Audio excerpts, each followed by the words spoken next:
Hi friends, welcome. We're here at Adobe Live and we're celebrating Adobe Firefly 1-year anniversary, which is so exciting. Yes. We're here with Andrew. Hi, and I have just realized that the blue on my shirt is probably a little too close to green, and you're gonna get quite the dynamic look today. Pretty cool though. It kind of looks cool though, I'm not mad about it. So, hi, hello, I'm Andrew Hockrottle, welcome to the stream. What are we doing today?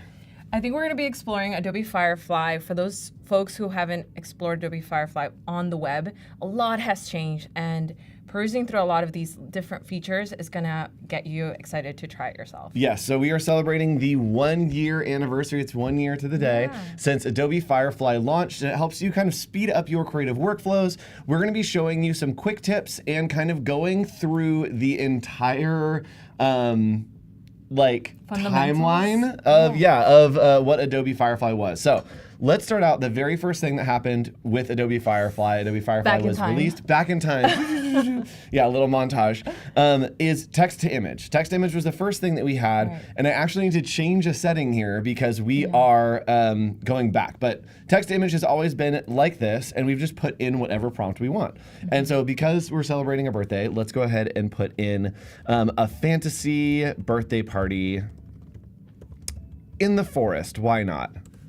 So Firefly is basically trained on Adobe stock. So it's trained to be commercially use viable, trained on Adobe stock, and it will generate the image from this and create an image for us. And so now we have a nice little forest birthday party. Oh, actually kind of beautiful. Oh, wow. Cute. If you want to have your own ideas for creating a forest birthday party, here it is. Look at that, inspiration. So I am gonna go back actually though. I kind of spoiled the surprise, but Firefly. We started on Firefly Image Model 1. Okay. And Firefly Image Model 1 now is not, it's here, but you wanna use Image Model 2, obviously. Right. Yeah. But let's just go back and look at what Image Model 1 would have given us. It's a big difference between the two of what it would have generated. So let's see. Also, there's a level of some folks really like the render of Model 1, so that's why it's still available in case you still kind of just have those go-to prompts that work out in Model 1. Yep, so you can see here, very, very different in Model 1. And we also didn't have as many different settings in Model 1. So you can see here we had color tone, lighting, composition. We'll go over those right now, but we're gonna look at them in Model 2. So I'm gonna switch over into Firefly Image Model 2. Again, higher quality, a lot more detail within that. And so we're gonna confirm using Model 2 and hit generate here. We have all of ours back, and you can see the massive difference in those two. The balloons, they just have so much light and right through them. I mean, that's transparency. Yes. There's a lot of fidelity to these details that I'm just really impressed by. I've been here since the beginning too. It's shocking to see. Yes, so what I'm gonna do is we actually have some extra things that are incorporated over in the side. And I am not going to show these quite yet because we are following our timeline. And once we had text to image, we actually moved to another effect, and that was text effects. Have you used text effects before? I have, yeah. Okay. So it's really fun for headline fonts. Yes. Really. Something really, or just singular text like this, because we've all done that cool series. Yes. A year long. So we're just gonna do HBD, happy birthday to Adobe Firefly, and then we are going to type in the prompt here, and we are going to do maybe a birthday cake with frosting and sprinkles. And we're just typing in what we want to see. And again, it's going to take these letter forms, and we're going to change some of these settings in just a second to show you how it interprets these letter forms. So it's using Adobe Firefly to fill the letter forms with all these different pieces. Yeah, so think about that when you're generating your prompt. It looks like, you said sprinkles. So those are the details that are going to show up on this scene. So try to deconstruct what you're going to say so those details show up on the fonts. Yep, and we also can change shape, so we can loosen it so it will give them more around the edges. Oh, it looks more natural that way. Yes, we can also change the font or add a background color. I like to keep it transparent. And so now when I generate again with the loose right here, it is going to open it up a little bit, have a little bit more space for it to kind of play around. And I also changed the fonts to Poplar just so it is a little bit more, right? And I love that it added the little candles on top there. Yeah. That's so cool. And it's immediate. The way I often repurpose these is what you said, you know, having them in transparency meant that I can like download them and put them on my website if I need to, or put them on top of a photo composite because it has that transparency background. Yes. So cool. So those were the first two things with Adobe Firefly. Text to image. Yeah. Text effects. We are up to maybe like second month, maybe month? April. Yeah, April of last year. We're up to maybe April of last year. So let's keep going here. Also, I do want to give a special shout out to our friends who are watching on YouTube and our friends who are watching over on Twitch. Hello, Twitch family. Hi, Twitch family. Leave us some purple hearts in the chat if you're watching on Twitch. If you're on Behance as well, blue hearts, and YouTube, red hearts. There we go. Everybody sending the love around the screen. Don't get those colors incorrect. Don't get them mixed up. You got to keep it separated. Yes. All right. So the next thing that we saw, and I believe that this was a little bit later on, maybe summer of last year, is we started to see generative fill. It's been an exciting year, just seeing all these different features. Right. And so generative fill, really, really powerful use case to help kind of revolutionize your photos. So what I'm going to do is I'm going to select this photo of this woman, and let's say that I want to add in a different background. What I can do is I can click on background here, and it is going to remove that background for me, right? Super easy, super like seamless, absolutely seamless. But I can put in what I want to generate. And so in here, let's go ahead and generate, maybe we want like a neon, let's do like a street at night. At night, in the rain, with neon signs. So you're repurposing that background. You're removing any context at all, and you're just redefining what that background's going to be. Totally, yep. And this one, it was released, was just in the desktop, or in the web version. And so there we go. Oh, wow. Interesting. Pretty cool. Yeah, there's definitely like more like details that you can kind of focus on. But the fact that it introduced like a bit of that orange hue also in there because of her shirt, it's so cool. It's really cool. So you'll say like, oh, you know, you can kind of put things in the background, whatever. So the practical use for this, I actually used this recently. And I basically went through and had to do some headshots for a conference and made backgrounds and overlays for the conference. And so this was a great practical workflow of using Adobe Firefly that I knew that I just needed like light streaks and like general, like we were doing like this like kind of like late night talk show kind of vibe. And so I used Adobe Photoshop to remove the backgrounds and then I was able to generate these kind of light streaks. Yeah, exactly. And this is something that you would grab from stock that you could kind of like just grab a photo of. Look at hers. Right? So fun. And energetic. So what I did here is I actually got one in the foreground and then another generation in the background. And this allowed me to have that like light that you see kind of over the side here to give it that like reflective window look. Yes. So again, all Adobe Firefly here, it doesn't have to be generating these like crazy images. Sometimes something really subtle goes a long way to just help out with your workflow. Because that was just a few clicks instead of having to like find... And you created a series just like that. Exactly. And I would have had to find 9, 12, 15 stock photos and 15 overlays and that were all different. They would all look identical and not have all these different iterations. Yep.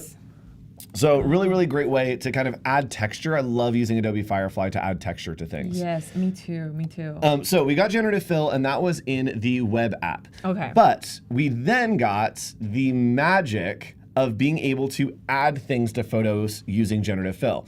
And so let's say that we wanted to add in something to this photo here, and all I need to do is click on Insert and then draw in the area that I would like to fill in. Okay.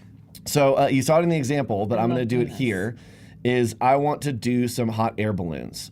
So I'm going to do just some little hot air balloons, and you can see that I'm just making a couple little selections, and as you make these selections, basically what you're trying to do is just make sure that you have space open for what you're going to put in there. And let's see if we can get... So it seemingly appears that he's erasing pixels, but really because the focus is to create some space to substitute with something else. Yes.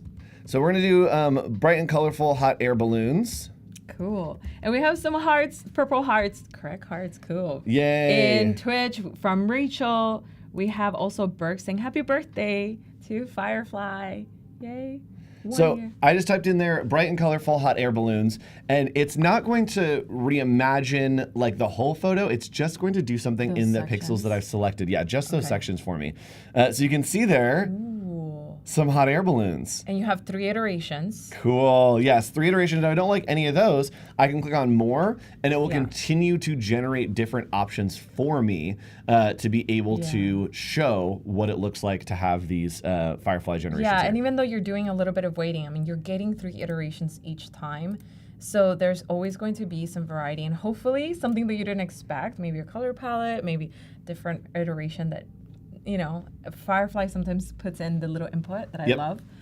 And we also got this feature, which I don't see talked about enough, is that we got remove kind of added in with this. So when Generative Fill came in, it also allowed us to remove things. And so we're going to go over here to the remove tool, and I'm just going to select this window. Seems so similar, right? Like the invert versus remove, the act is still removing some pixels. Yep, and basically what it's doing is it is taking Adobe Firefly, it is considering the image and everything around it, and then plugging in what it thinks would go there. And so it should be a pretty seamless window.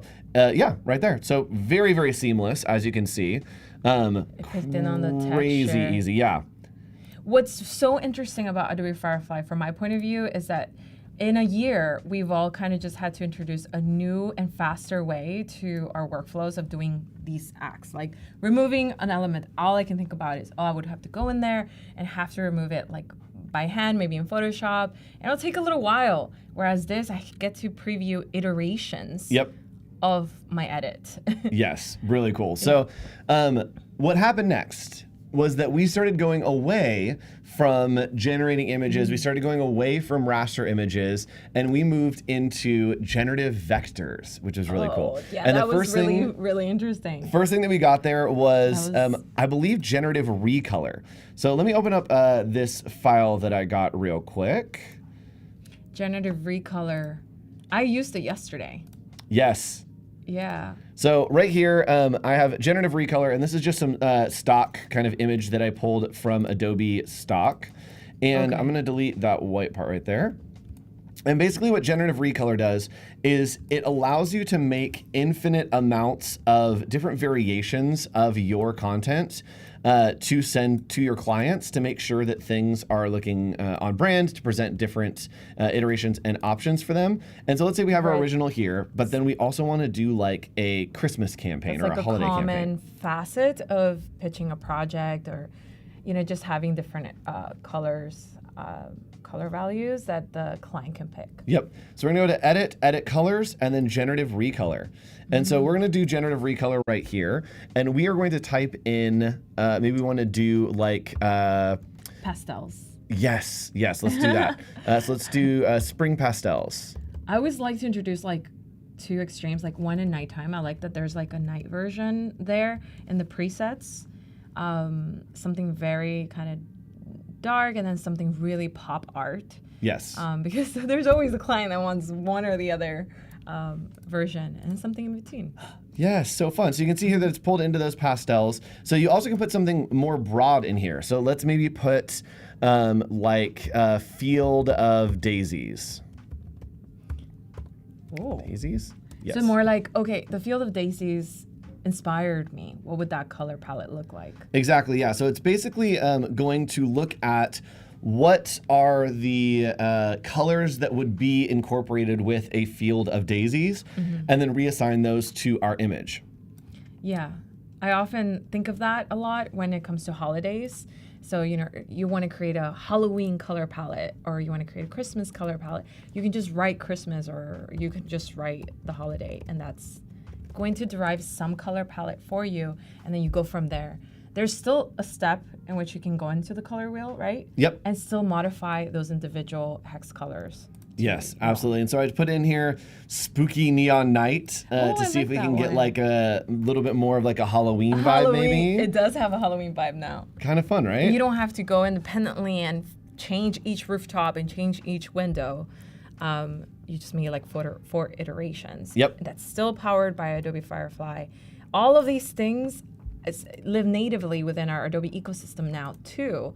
So pay mind to the new tools that you're using because they may be a little bit more, they have like a boost basically of Adobe Firefly. Yep. And something else that we got in Photoshop and Illustrator was the contextual taskbar. If you haven't used the contextual taskbar, it's everywhere. And basically as you click through things, it will pop up with new different elements so that you can kind of see what you can do with the thing that you have selected. And so here I actually have the generative recolor right here. And so let's do a generative recolor, and this one wants to be a winter. So let's do winter village. This one's giving me winter, so. In snow. Winter fashion. That's so cool. Would you have any thoughts on somebody on Twitch mentioned the quality of the generations in Adobe Firefly? Have those improved? Yes, so especially with Image Model 2, it's changed a lot. And let's go back and if you want to give us a prompt, I can kind of show you the before and after. But let's actually take one of these. Prompts, so this one you can see here on the community page, you can see all of the different pieces that have been created and kind of published. But let's pick one of these. Like this one is pretty long and pretty intense. It's and you see the generation, it's just equally complex and beautiful. There's a level of like, you have to kind of spend time in crafting that prompt. Yep. And additives, right? Yes, and so this is what it looks like in Firefly version 2. It's beautiful. And let's go ahead and just do this as a portrait to see if we can get more space on the top there. Okay. We're going to use that same prompt, and it has a digital art filter on it. Oh, okay. So let's go back to Image Model 1. Let's start there. So let's do Image Model 1, and that is going to give us, hold please. Oh, I'm curious about this. I love these testings that you're doing just to get a sense of comparison of how it could give you a different result. Yeah, the before and after here is going to look pretty drastic. Ooh. So here is kind of a Image Model 1. You can see the donuts aren't quite there. The kind of the dust is not as detailed. It's definitely not the. It is a preference here. I would say like if you want something a little bit more subdued, but the other one has so much has worked so much on creating those tiny details. Yep. And so if I go over here to Firefly Image 2, you'll see that it's actually going to change this quite a bit. Yeah. The highlights, the glow, the shadows, things like that, I think that's what I noticed the most. And it's so interesting because the more you get acquainted with these things, the more you start to recognize these images in the wild, really. Yep. And there we go. There's the Image Model 2. So lots more detail here. That third one was incredible. Yeah, there's a lot more detail. So I would love to kind of like put them side by side and be like, which one do you think is which? And you can tell, look at the dust. It's just, even the glaze is just very detailed. Yep. And something else that happened that I actually missed in the timeline of what we're talking about is we got language support for text to image. And so if we wanted to, we could type in here in a different language. I am currently 113 days into learning Espanol. Oh, congratulations. We're working our way. Yo trabajo. Yes. Yeah, exactly. Do you want to type in something in Spanish? Sure. Let's do it. So we're going to see what happens here. We did get this a little bit mid last year. We were able to start using Spanish, start using, I believe, over 80 languages within Adobe Firefly, and it will recognize that and generate for us. Let's see what happens. I'm actually excited to not know what this means and to generate it. And if you don't speak Spanish, this can be a really great way to visualize something. That if somebody sends you a message or is trying to speak to you in a language that you don't speak, toss it into Adobe Firefly and see what happens. I love that. Right? Yeah. It's like a little visual translator. I get on the chat, like, I do not know how to read that language. I'm just going to type it in. Okay, so we're doing some kind of candy house. Yes. Oh my goodness, these are so cute. Okay, so we have a house in something with candy, with a lot of candy, with colors and a lot of candy. Una casa en las nubes hecha de dulce con mucho color. Yes, and that is in the clouds? Yeah, a house in the clouds made of candy with lots of color because Yes. you got to add the color there. And that's without any attributes or Yes. anything from the right-hand side. It's just adding a noun, adding some color instruction, and adding texture. I always think of that when it comes to prompts. Yes, that was my Duolingo for the day. Thank you. We do have language support. All right, so let's go back here and let's look at something else that happened in Adobe Illustrator, and that was text to vector. Which is still in beta, still being worked on. But let's say that we wanted to do. That was mind-boggling when we saw it. Text to vector is really fun. So this was during Adobe Max. It was. Yeah. It was. So this was October probably of last year. And what we can do is we are going to basically just make a square. So I'm just going to make a square here. And I mean a rectangle. And with this, our contextual toolbar should ask us if we want to. Where are you, contextual? Are we here? Contextual taskbar, where did you go? You got to zoom out maybe? Either way, oh, I need this. I need to just select it. Okay. With it selected, I can click on generate right here, and then we can generate a vector. So I'm going to type in here, and I'm just going to do row of houses. Fun style. Let's see what happens there. So we're going to use this, and this still is in beta. And so when someone was asking about the quality of things, the text to vector is a little bit more hit or miss, still being worked on, still having a lot of investment into it. You can give your feedback. So if you get something that's weird, we'll see what happens here. If you get something that's weird, you can give your feedback. I've been using it a lot, especially for iconography, even to just supplement little things that I know can be delivered better by using icons. Yep. You can change all of those. Currently, Andrew has it under subject, so I can create something a little bit more complex. Icons are the minimals, and then there's scenes, even more complex. There's so many different iterations that you can create here. Yep, and it's going to basically fill in any of the space that you have selected. So we've done a row of houses fun style. And what that means is it's now going to change to an object to a scene. So now we have a full scene of houses that's so cool. In that kind of fun style. Oh my God, that looks like Edward Hopper a little bit, that color palette. I really like this color palette. I like the way it looks kind of not perfect. It doesn't look like a perfect vector. Yes, and I actually will use text to vector a lot for this, is to create color palettes. And we'll select this here, and then just click on the little folder in your swatches, and we'll do like spring colors. And now it's grabbed all the colors that it's used in this illustration and put it up here. And so I love this palette, which is really cool. I love that.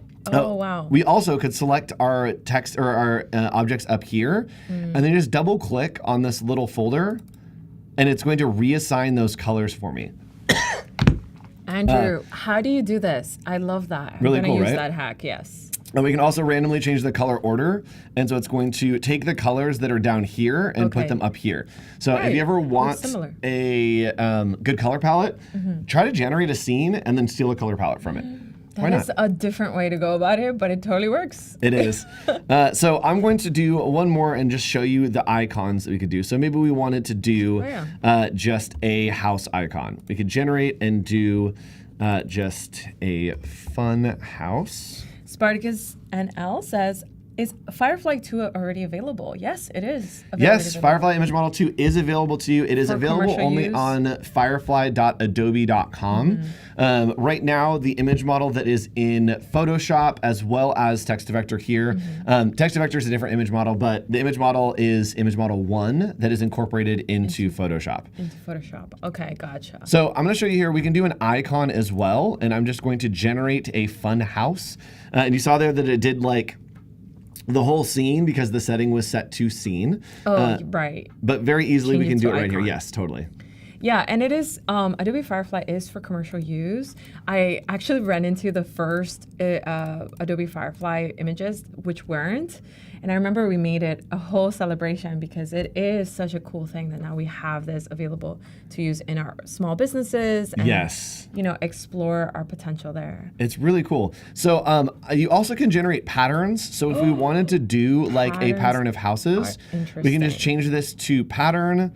And we can do houses. Do you find that like patterns can be a little bit too complex? Yes, yeah, patterns can get pretty crazy. For a project, I have to add minimalist in the forefront of that prompt just to get that, just in case you feel like it's too complex, try to do that. Introduce and structure in the prompt.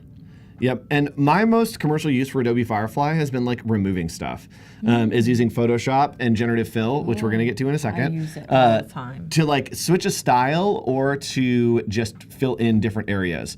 So you can see here we have our text to pattern. The pattern is really small, but you can actually scale. This is just a pro tip, not Adobe Firefly. You can grab the scale tool over here, and then you can hit Just enter. scale the And inside. to scale that, oops. You can actually just change transform objects and just do transform patterns. And then as you scale it, it is only going to transform the pattern inside of the shape. Right, and so there we go. We got some fun little now houses we in can see there. them. That's Yay. perfect. That's so cool. And this can go on anything, really. And of course, you can always dive into them, right? And modify, like, say, a house. Yep. Yeah. And it is seamless. It is completely repeatable. And we can come in here and then we can expand it. And it is going to expand for us into all those different shapes. So we're going to do one more expand here, I think. Sometimes I just want to create, like, a quick, post. And I want to share my location. And I love, like, coming in here and creating a pattern of that location. Like, I'm in San Francisco. Yep. Yeah. So all of these different pieces are here individually. So yes, it is all actual vector, which is really cool. So you can always modify it and scale it. Yep. And we also didn't show it, but you can do the generative recolor right here. You can do that as well on the web app. On the web app, okay. Yes. Also can use text to vector graphic. That's what we just used. That's all here. This is an entire playground of all the things that it has provided, which you can also find natively in the Adobe Creative apps. But if you want to just peruse them here, they're all here. Yep. And text to template right here. Text to template, this is something that we haven't talked about yet. We were talking about Express, but we'll talk about that in just a second because I do want to hop over into Photoshop. And Photoshop is the big one that we had the introduction of. I use that every day. Generative Fill. I use that every day. And I find myself repurposing those moments where I'm like, okay, my workflow used to be like this, but actually now I can just use Generative Fill. And it works. Yes, Generative Fill, really, really great, awesome tool. And Generative Fill is great for a bunch of different things. What I'm going to show you is kind of the different pieces of Generative Fill that we could do. So what I like to use Generative Fill for is just to remove things. And so all I need to do is make my selection around an area that I want to remove. So let's say that I don't like this star in this document right here. We can use Generative Fill. Don't put anything in the prompt, and you can just hit generate. So this is really great for removing people, for removing unsightly kind of things in a photo. Great for retouching things. Yeah. Yeah, definitely. This is just by default. It's going to remove or substitute is what I like to think of that pixel because you didn't add any prompt. We do have a question from Twitch. The new taskbar, they're just commenting on that. The new taskbar feels a little bit annoying because it constantly covers a part of the image. Oh, check this out. We want to show them how to, Yes, check this out. So what you probably have is this, right? So if I'm going in here and then I select something, and then I select something, and it's constantly like moving around and like blocking the image. Yes. Here's what you can do. You can click on these three little dots right here, and you can hit pin bar position. And now I can move it around, and anywhere that I go or zoom, it is going to stay in that place. So I can even put it over here. I can put it up here if I want. You can put it over the layers. Wherever you want it to be, you can actually pin it by just going to right here, pin bar position. Yeah. Most of Photoshop is very modular. You can move any dialogue around and make it a workspace that fits your tools, like your preference of tools. And that contextual bar is really just there so that you have them even closer and more handy. Yep. I do want to point out, if you are an illustrator and you're using the contextual toolbar, it's not there. So you can't pin it in Illustrator. It will continue to bounce around, but you can pin it in Photoshop. Something I've talked to the Illustrator team about as well. So that's so funny. It is another thing. So when you say that, I thought I was like, wait, do I not have the most recent one because I wanted to do that recently? Yes. Okay, good to know. To be fair, it doesn't jump around as much to the center when you're pulling it out. Yeah, Illustrator tends to stay in the same place. Every now and then it'll jump below something, but it tends to stay in the same place. Photoshop, you do need to pin it. If something like this bothers you and you think, oh, I wish this could improve because I use Photoshop and I also use Illustrator, and I think this could be good, just use that little beaker that's usually at the top, and then just, provide that comment, and folks actually read it. Yep. Take a look. I've talked to that person. I've talked to the person We for talked to Illustrator. those He's people, like, yeah. my email goes like to this person. Okay, so we have that and we removed an object. Great. Let's say that we wanted to add something into a scene. So again, using Generative Fill, you can just add things to a scene. So I have an Adobe stock image here. Right. And very easily we can add in what we'd like to add. And the scene, definitely like snow. Snow. Okay, so let's. So intense. That's Okay. going to be really intense. Let's see what happens here. So I'm Maybe just going on to. the top. Yeah, I'm going to see if I can add in like a snow-covered roof to this. And let's say that I just want to have a little bit of snow on this roof. This is going to get really interesting. Yeah. Because for what you're the scene. selecting, it's like the AI is going to understand, okay, you want me to take this into account while I create the snow. So it shouldn't just be like snow kind of just slapped on as a layer. So let's see what happens. So it's going to take into account everything around, and Generative Fill is the newest kind of addition to Photoshop, and Generative Fill is going to fill in all of the available pixels that you have for that image. There we go. So it looks like it did a pretty good job. Let me move this. I pinned it to the wrong place. I love like seeing the scenarios completely contrast, like be the opposite. Yes. Ooh, I like this, that it kind of has this I love that. melting vibe. And I like the reflections and stuff that are happening here as well. Or even if you ask for something like a glass rooftop, you can change the architecture of a lot of things. Yep. And let's look at kind of the shadows here. I'm actually going to brush in and just make a selection here. And let's do a dog laying in the grass. Bunnies everywhere. Oh, yes. Oh, we can actually show that, yeah. So we're going to do a dog laying in the grass here, and then you can do multiple selections with Adobe Firefly. And so it's something that we could select different pieces and then have a bunch of different things flow Iterations. in. So yeah, let's do puppy laying in, oh, 2 little puppies. 2 little tiny puppies. Those are small dogs. So we're going to come in here, and I'm just going to make a few different selections. Here, and we're just holding the shift button to make those selections. I'm gonna put some over here, and what I'm doing is I'm basically just going to add in a bunch of... You make multiple selections quite frequently, I see that. I actually feel nervous to make multiple selections because I think one iteration might be good and then the other one might not be good.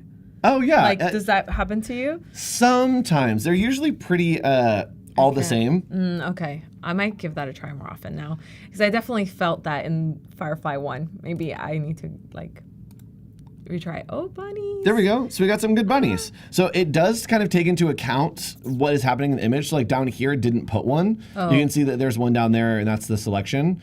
Let me make the selection. So you can see where the selections happened and where it put those. So it's kind of determining, the more selections you make, the more it will determine maybe something doesn't need to go here. Oh, okay, gotcha. Yeah, it's still kind of like your assistant. It still kind of has this discernment. It knows, okay, this might not work here. Yep, totally. So what we're going to do is we are going to actually show one more thing that I like to use Generative Fill for, and that is Generative Expand. It was another kind of feature that got released. And I think that one was very much driven by the public. Everybody was using, everybody was using not Generative Expand before it was created, but rather they were using generative AI to expand their images. Yes. And it was like a very natural thing. So yes. it got incorporated. And there's something here that is killing me about this photo, and that it is tilted by like... a hair. 10 degrees. Oh, a hair. Nice, as the rabbits. So what you can do is Generative Expand. We can do a couple different things. And I'm going to show you my favorite workflow, and then we'll show you like the workflow that you're probably going to use it for. Okay. But what I love to do is I like to use the crop tool, and we're just going to change the fill up here to Generative Expand. From there, we're going to go to the straighten tool and use this ruler. And then we're going to click and drag the ruler out from side to side. and you'll see that it just moved a little bit. But there is all this white space that's happening. Oh, yes. Because it got rotated, it usually tries to crop it in. But with Generative Expand, we don't need that. I can just hit Enter right here. And what it's going to do is it's going to tilt that and match it. And then all of the white space, it is going to Generative Expand and basically figure out using Adobe AI what is happening in that extra space, right? And so let's see what happens. So you're expanding the borders as opposed to like the common workflow, which you would have to crop in and lose even more additional image. Yep. So we'd have to we would lose some image if we cropped it in, and now we have a straightened image that you can see there. It has filled in all of that extra space, and like you would never notice. Like that is pretty straightforward. So if we wanted to, again, we could generative expand, and this is a great way to use something for like structuring the height of something. So what we could do is we could go to crop, and then we could drag this up, and let's use the generative expand. So I'm gonna hit enter here and generative expand right there. Awesome, and we have some new folks on the chat. We have Cody Bear, hi Cody Bear. We have also some other folks here, but I just wanna say, hi friends. We're exploring the timeline of Adobe Firefly because today is the 1-year anniversary. Yes. So replay, rewatch, because you're not gonna wanna miss some of the cool hacks Andrew has. Yes. Also, Studio Manager, can we update the chats? I think that this is a different, I think that the Behance chat is not the updated one. Behance chat, we miss you. We miss you. We want to see those. Chat. What heart do we say? We love Wade Acuff. I think it's from one of Wade's past streams. Oh, okay. We love you. We promise. Do we say a yellow heart on Behance? Blue. Drop in a blue heart on Behance and let us know. Yes. What's up? Let's see. Yay! Oh, there you are. Oh, hello, Robert, General Kenobi. So many friends are here. Alejandro. Apurva, hi, everyone. That's awesome. I thought that it wasn't looking right. They were talking about Wade Acuff in one of Wade's upcoming streams, and so we are here now with you. Hi, chat. Blue hearts, blue hearts. Yoo-hoo! All right, so we did the generative expand. We got a new sky here, and that is just kind of showing how you can extend your photos, and now we can crop it in for social media if we wanted to, right? We could crop in, and we have a nice crop for social media. Well, that's the thing. We have so many places we can showcase our work. So ratios and resizing is such a common part of our workflow. Like at least this kind of just makes it a little bit easier. We also have another question about the taskbar. The taskbar seems to be very popular. Some folks are asking, like, can you turn it off? Do I have to use it? Oh, yeah, you can turn it off. Yeah, so if you don't want to use the contextual toolbar, you can just click on these 3 little dots and hit hide bar. And then if you are over in Illustrator, you can do the same thing, just 3 little dots and then hide bar. And if you wanted to bring it back? Yes, if you want to bring it back, you could go to Window. Like, oh no, I miss you now. Okay. And then go to Contextual Taskbar. And we go to the window. Same place, both programs. You can turn that on and off depending on what your workflow.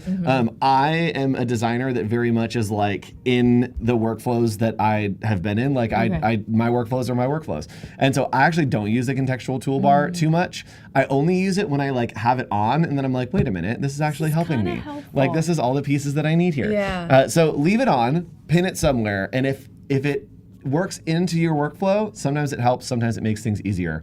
Yes. I find that I use it a lot in Photoshop, actually. Yes. It changes every single time. It's like, oh, do you want to resize? I'm like, wow, that was what I was going to do next. And it's right there. Okay, cool. So we have talked about text to image, text to vector. Oh, someone's saying you're wrong about the contextual toolbar in Illustrator. You can pin it. Where can you pin it? Hold on. Where can you pin it? Did I just miss this? On Illustrator? Yeah. Maybe it needs an update. Contextual taskbar. I have run into that too. That I was like, did I lose it completely now? Don't go away. Wait, I can't. Where's my contextual? Oh, I need to select something. Okay. Oh, so select here, something. Yes, and someone's saying that you can't. This is going to lock the object. Show reset propositions. Show property panel. How do you do it? Robert is saying that you can pin it, but I don't think that you can.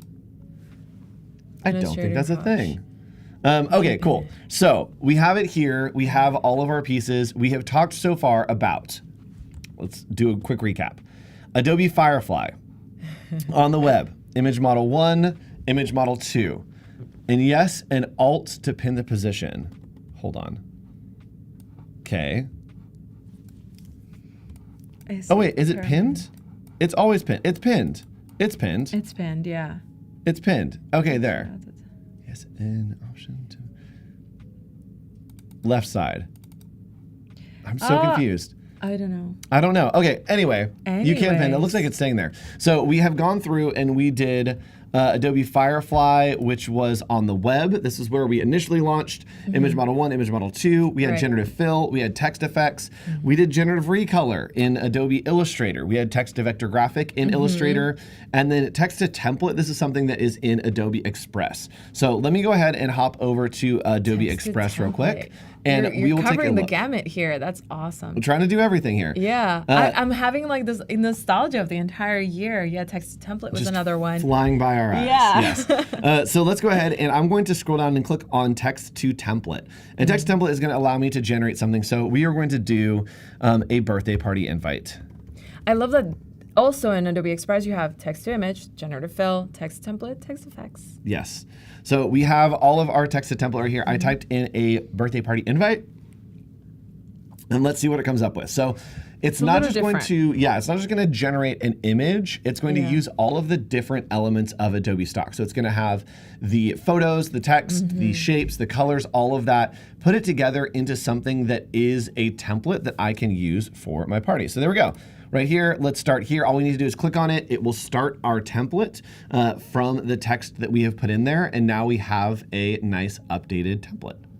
I love this. The gray nab says, I use the expand to cover my bleed area in the publication design. Oh. We often do that. I literally just did that. Literally just did that. I did that on a project that I'm working on. I needed some bleed area and I didn't have it. And so let's say that okay, so this is a very print term. This is text. This is text to template. We now have a template here. All of our pieces are together. Great, love it. Okay, let's hop back over into Photoshop, and let's say that we worked with a photo, right? We started working with this photo, and I'm printing a banner, and so I designed this and created it just to the size of the banner, but my printer needs to have an extra. Let's say inch, because we're going to do it on a vinyl. We're going to wrap it, have grommets, so we need an extra inch of content. Otherwise, it would just be like purple or just be white. What I can do now is we're going to go to image and we're just going to go to canvas size. And I'm going to change this canvas size to, let's say, an extra inch. So we're going to say, let's do this to 17 by 10. So what I can do is I can actually use the crop tool instead of using the canvas size. And we're going to go over here and we're going to do width, height, resolution. And we are going to do some inches. So let's see this. We have Jacob Phillips also on behind saying, I also used it. It's a game changer. So let's do, oh no, I want inches, please. 10 inches. Yeah, this was a common practice all the time. And it would mean an entire conversation of like, our image is just not big enough for that extra inch.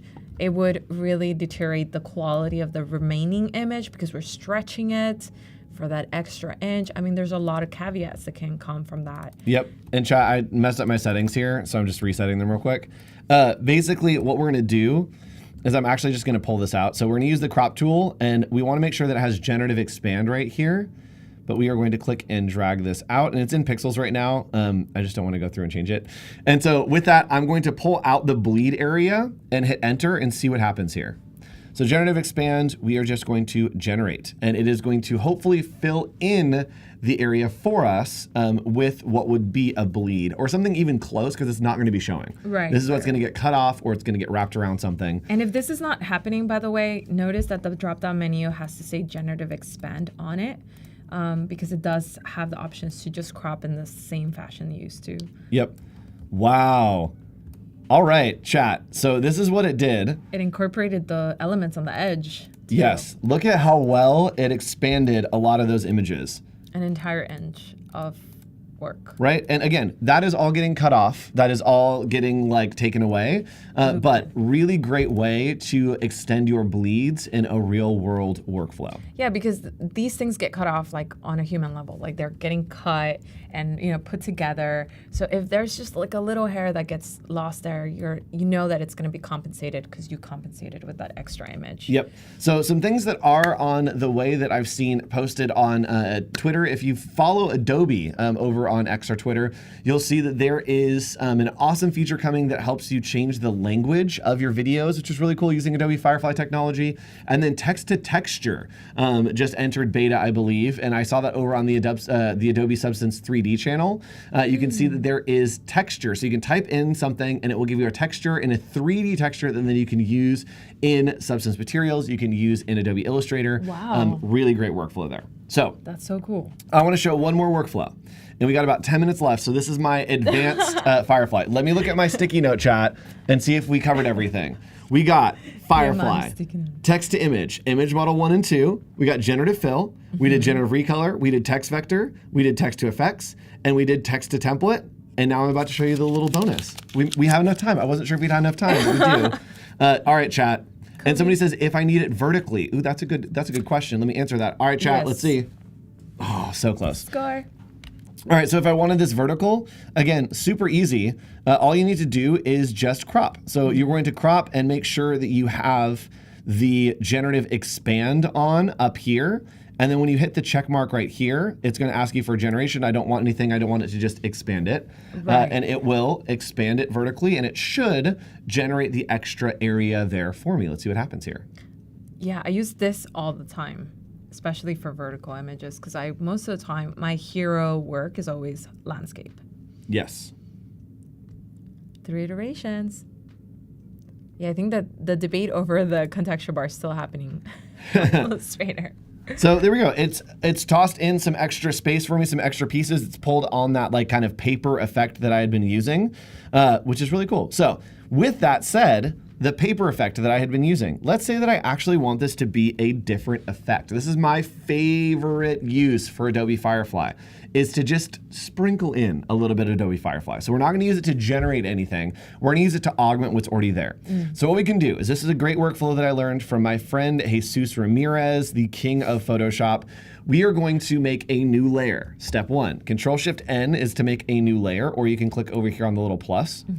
And from there, we are going to enter quick mask mode, and that is Q. Oh, okay. So Q is quick mask mode, and you'll see this layer turn red. Now we'll want to grab our paint bucket tool, and I'm going to make sure that I have black selected and just fill this with black. So I'm in quick mask mode, filling with black, which means that now everything is selected. Oh, okay. So what we're going to do is we are going to fade this. And someone's asking, is Express Image Model 1 or Image Model 2? Image Model 1. So Image Model 2 is only available on the web currently. Everything else is Image Model 1. So we have our selection here. Is that going to change? I don't know, maybe. So we have our selection here, and we're going to go to Edit, and then we're going to go to Fade. And basically, this is how this is going to work. Is at 100%, we're telling Adobe Firefly, hey, whatever I put into the generation, make this image 100% that, right? So if I exit quick mask mode and I have my selection, so we're going to quick mask, we're going to do that, and I'm going to come out here, and then we go to make our selection. Let's just, I literally turned off my contextual toolbar. Chat, what did you do to me? Blame the chat. There we go. Okay. So I am going to quick mask Selection. mode. My goodness. I'm going to fill it with all of that and then exit quick mask mode. And we are going to generative fill, and let's just type in colored clay. So what you're saying is that that percentage is lower than 100%. So right now, we're showing that Adobe Firefly at 100% is just going to take over this image. It's going to take my prompt into 100% consideration. There we go. Oh. And it just changes it to colored clay, which is kind of fun. Wow. I'm not mad about that. Weird but cool. So what we want to do is so we need to tell interesting. Adobe Firefly, hey, I want you to consider the image like 80% and then my prompt like 20%. So what we're going to do is we're going to... What a point of communication. Right? We're going to go into quick mask mode, and we are going to fill this all with black. then go up to Edit and Fade Paint Bucket. And we're gonna change this one to maybe 30%. And what this means is I'm basically telling Adobe Firefly, hey, only select 30%, only take into consideration 30% of my prompt. So I'm gonna hit OK, and then I'm going to exit Quick Mask mode by hitting Q, and you'll see that we have Generative Fill right here. So now I'm gonna do colored clay, and watch what happens. Again, 30%. Yes, it is only taking colored clay into effect for 30%. The other 70 is trying to match the image. And so it should keep the structure of the image pretty closely to what we have it here. And it's gonna be clay? And it's going to be clay. Oh, okay. All right, probably too much. 30% was still too much. All right, so let's do this. Let's take it the other way. So let's go ahead and use our quick mask. Let's quick mask it in here, and let's fade it, and let's see what happens if we do like 80%. Maybe if we do 50%. Let's do 80. So you're thinking more, take it more into account? Yes. Okay. So we're going to Generative Fill, and we are going to do colored clay. I also might have done that backwards to where the lower percentage takes the prompt into consideration, which is what I think happened. And yes, I've heard Jesus do this, and it's like, use 70% of my image, yes. And so I think when we're fading, I actually need it to be higher because I wanted to say use 80% of my image, because right there, I think it was only using 20% of the image. So let's see what happens here. It is saying, hey, use 80% my image, 20% the prompt. Let's see if we get some colored clay effects on this image. 80% Yes. your image being the priority. Yes. So we got colored clay effect in this. And you'll see that I put 80% in there, and so it's pretty close to the paper, but you'll see that we are getting some clay effects. So let's try that one more time. I'm going to select all of this, and then we are going to fade it. This time we're going to fade it to like 73%. Actually, let's do 65%. Let's get crazy. So 65% is what I need you to care about my artwork. Yes. Okay, gotcha. Yep. And then we're going to do colored clay. Oh, okay. So color. yeah, think about 60. Like I want this final image to be 65% of my original image, and then 35% of what Adobe Firefly wants to add. And so this here is going to add in that like clay look and effect here. It may lose some of the detail of the original. Oh, it didn't. We did pretty good here, chat. You can see there, we're getting a nice kind of clay look. Clay, like you made this from scratch with clay. Right? Or even if you had said like, well, it is paper, you can choose any other texture. Yep. And what's cool is we can actually use this in a bunch of different ways. And so let's say that I wanted to create like an image of a beach. This is a really great way to use this tool, is to kind of just paint in the different areas that you want. So there's part of the beach, and let's do some blue. I have like. Where are we going with this, Hawk? This is so funny. We have like 3 minutes, and so I need to like show you. So we were gonna paint in this blue right here. Sure, looks good. And then maybe the sky up top is gonna be like a gradient. We'll do like a dusky kind of gradient, so it'll be orange. I love the emoji, folks on Twitch. Yes, we'll do like a nice little gradient here, sure, of orange, and then this goes to maybe like a light yellow. Red, right? Sure. The sky, you mean? Yeah, sunset, yeah. All right, so what I can do now, this is crazy, so we're gonna make that new layer, and we do have, I do have like 2 minutes, so I need to try real quick. I'm gonna put in just a little beach umbrella and a towel, maybe. So let's do a towel here. I love that you're calling these things out. Like, this is a beach and this is a towel. Yes, I promise. I promise it will be. Yeah, this is a towel, and then let's do like a little, let's do a palm tree coming up here. Cool, and a quick little green. This seems like a really fun project to have your kids try it out and then convert it into something cool too. Yes, so we'll have like this kind of thing. There we go. So we have our image here, and I'm going to go to my quick mask mode. I am going to fill it 100% with with the black, yep. And then I want Firefly to consider my image like 30%. So what we're gonna do is I'm gonna go to edit, fade, and we're gonna do about 30% here, and then hit OK. And now, when I exit quick mask mode, I'm going to generative fill, and we are going to do a beach scene with a towel on the sand and a palm tree. So I'm just explaining what the scene is. Yes. And now when I hit generate, let's hope this works because I literally have 30 seconds left. What it's gonna do is it is taking into account about 30% of my original image, and the rest is gonna get filled in with Adobe Firefly. And so it should generate, there we go, a pretty high fidelity, what? Like, there we go, mock-up of this. I mean, it definitely upgraded from being just a stroke of a brush. Yep, and I'm gonna do photorealistic here to see if it will pull it in a little bit more. And with that, as this generates, what are we doing for the rest of the day? Talk to us about that. So we're gonna continue to celebrate our 1-year anniversary, exploring more of the features of Adobe Firefly. So stay tuned, folks. This is gonna be really exciting. There we go. And you see, we have coming up next a small business campaign, and then we are going to level up AR art with you, Cyn. It's gonna be fun. We have another stream at 12 o'clock about templates for social media, and then at 1 p.m. we have Adobe Office Hours. So stick around for that. It's gonna be a great time. Thank you for We created being this here. in just a few minutes with Adobe Firefly. We'll see you in a minute. Bye, everybody. Bye. Hey guys, my name is Ashley. Follow along as I design wrapping paper.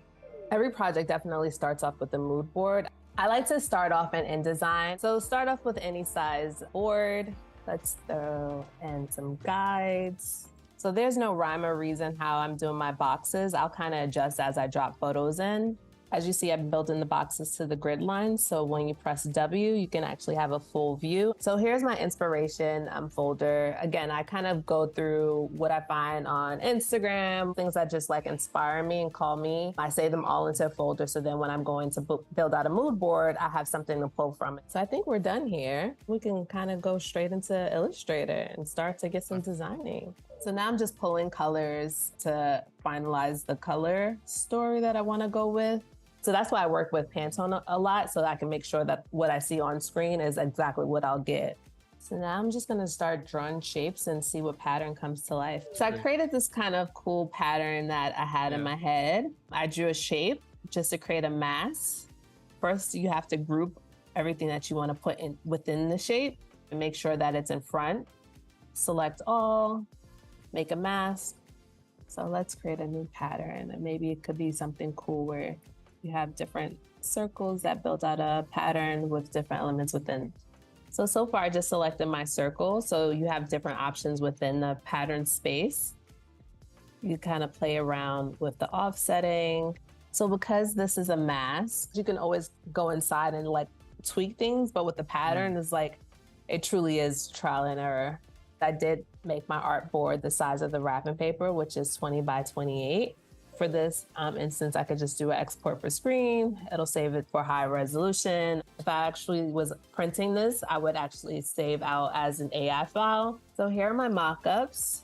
But again, I created the design to scale. So if you look at the wrap, this is essentially how the sheet will cover the box. Before I created the pattern in Illustrator, but now I'm just making little amendments here in Photoshop, because now that we're on the live product, I can see where the little holes are. So this is where I drop in all my live elements, the live files. Once I hit save, then it'll give me a realistic view here on the mockup. So I just opened up my fabric wrap mockup so we can see how the print lives across different product types. I open up my mockup, I click my design layer. So once I save out, magic will happen. And we'll see how it looks. Fingers crossed. That looks kind of cool. Okay. Stay tuned, my friends, for the next stream, and see you very soon. Take care. Ciao, ciao. Bye, guys.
Hey everybody, welcome to Adobe Live. We are here with Phoebe Sherman. Hi Phoebe, how are you? Hi, so nice to be here. So tell us a little bit about you, what you do, and maybe what we're going to be doing during the stream today. Yes, so I'm Phoebe. I'm the founder of Girl Gang Craft, and we're a femme-forward community for creatives started here in the Bay Area. And we run podcasts, we have a podcast, we run classes and courses, and host a craft fair as well. And what's really fun is today we are live in a whole bunch of different places. So wherever you are watching, please say hi. We have friends over on YouTube. If you're watching on YouTube, leave a red heart. If you're on Behance, leave a blue heart. And if you're over on Twitch, leave a purple heart. Let us know. I'm looking at all of the chats. So let us know where you're watching from. We're live from San Francisco. Let us know what you're watching from and what you're looking forward to this spring. Do you have anything you're looking forward to this spring? Just, being outside in the non-snow and the non-coldness. Oh, yeah. Yes. I'm in Boston. Oh, so. I'm not a snow boy. I am California through and through. I have never been in the snow. I have only gone to the snow. I go to visit and then say, thank you so much. It's wet and cold. I hate it. Yes. So what are you looking forward to, chat? And today we are going to be creating some very fun stuff. And what are we going to be looking at today as we head into the spring season? So we're working on a Mother's Day online gift guide for our community. So if you're a small business owner and you want to get your product in front of folks who are shopping for mom and supporting small business owners, we are doing a campaign to call for vendors. So if you're interested and you want to be in our gift guide, you can sign up now on our website even too. But we're going to work on a campaign for socials. So we'll do a variety of sizes and formats as well. That's awesome. What is your favorite thing you have gotten for your mom for Mother's Day? Is there like reoccurring? Is there one that you're like comes to mind? I wasn't prepared for this I know, question. right? I threw this question out there. Shopping for parents is so hard. It's Yes. like the hardest thing to do. I can shop for my sister. I can shop for my besties, even my partner, but mom and dad are tricky. So I'm going to avoid that question. Yes, and maybe fine. we'll come back to it. Maybe Yes. it'll pop Yes, we'll come back into to my it. brain. Yes. My mom loves sunflowers, and so I get sunflowers. My goal on Mother's Day, this is probably not the right idea. My goal on Mother's Day is always to make my mom cry. I feel like I've successful if there's a tear. I'm like, I did it. We got it.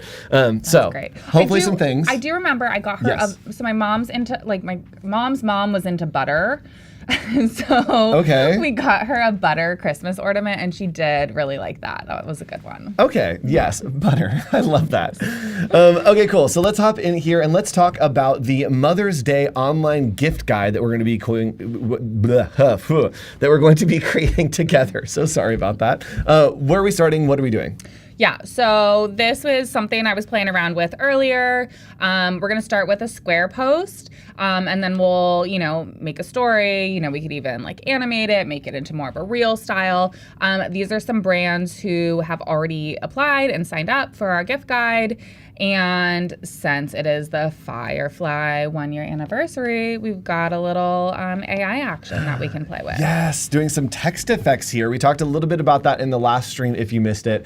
Text effects really great for adding just a little bit of extra pop to your creations, and it is available in Adobe Express. We didn't talk about Adobe Express at all in the last stream, and that was intentional because we're going to be talking about it today.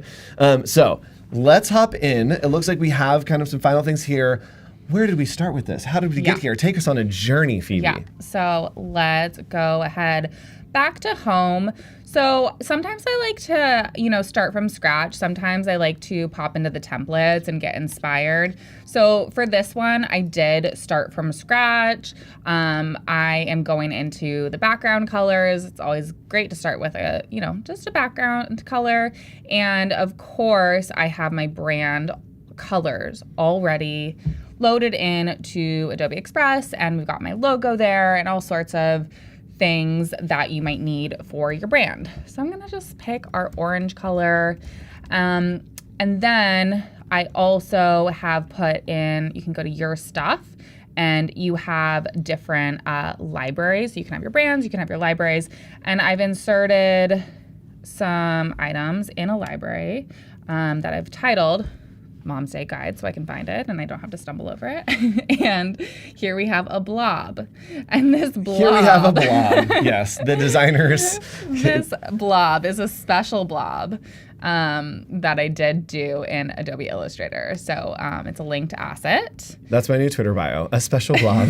Special blob for blob purposes. And you know, we're gonna maybe just make it a like fun half blob, and you can change the color in here, which I think is really cool. So, because sometimes I have like a hard time just doing that in Illustrator. I think it's like easy to play around with it here. So they already have all these color options, but then, so I did effects and duotone. I always forget those steps. So saying it out loud too, and then you can custom it.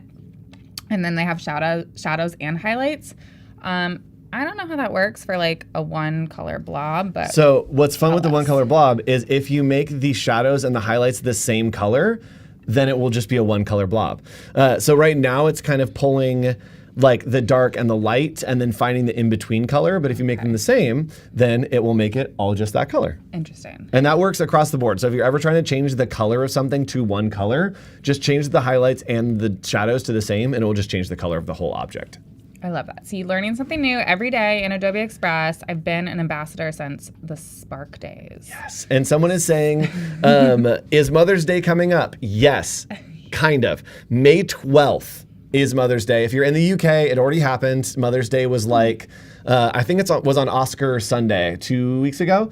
So if you're in the UK, you missed it. But if you're in the US, you can start thinking about it now, and you can follow to see the gift guide that's about to come out. Yes. And Mother's Day, I think, is a really, as we've talked about, it's really hard to shop for mom. And so we also want to try and like support small businesses, right, if we can. And so I think it's a really good opportunity for small business owners to get in front of folks who don't know what to shop for mom. So we put together a little guide online that's shoppable. We also do this for the holidays. And so folks can, you know, browse and shop online and from all over the US. It is US focused. I think we've had a couple of people outside the US before, but it's majority US small business owners.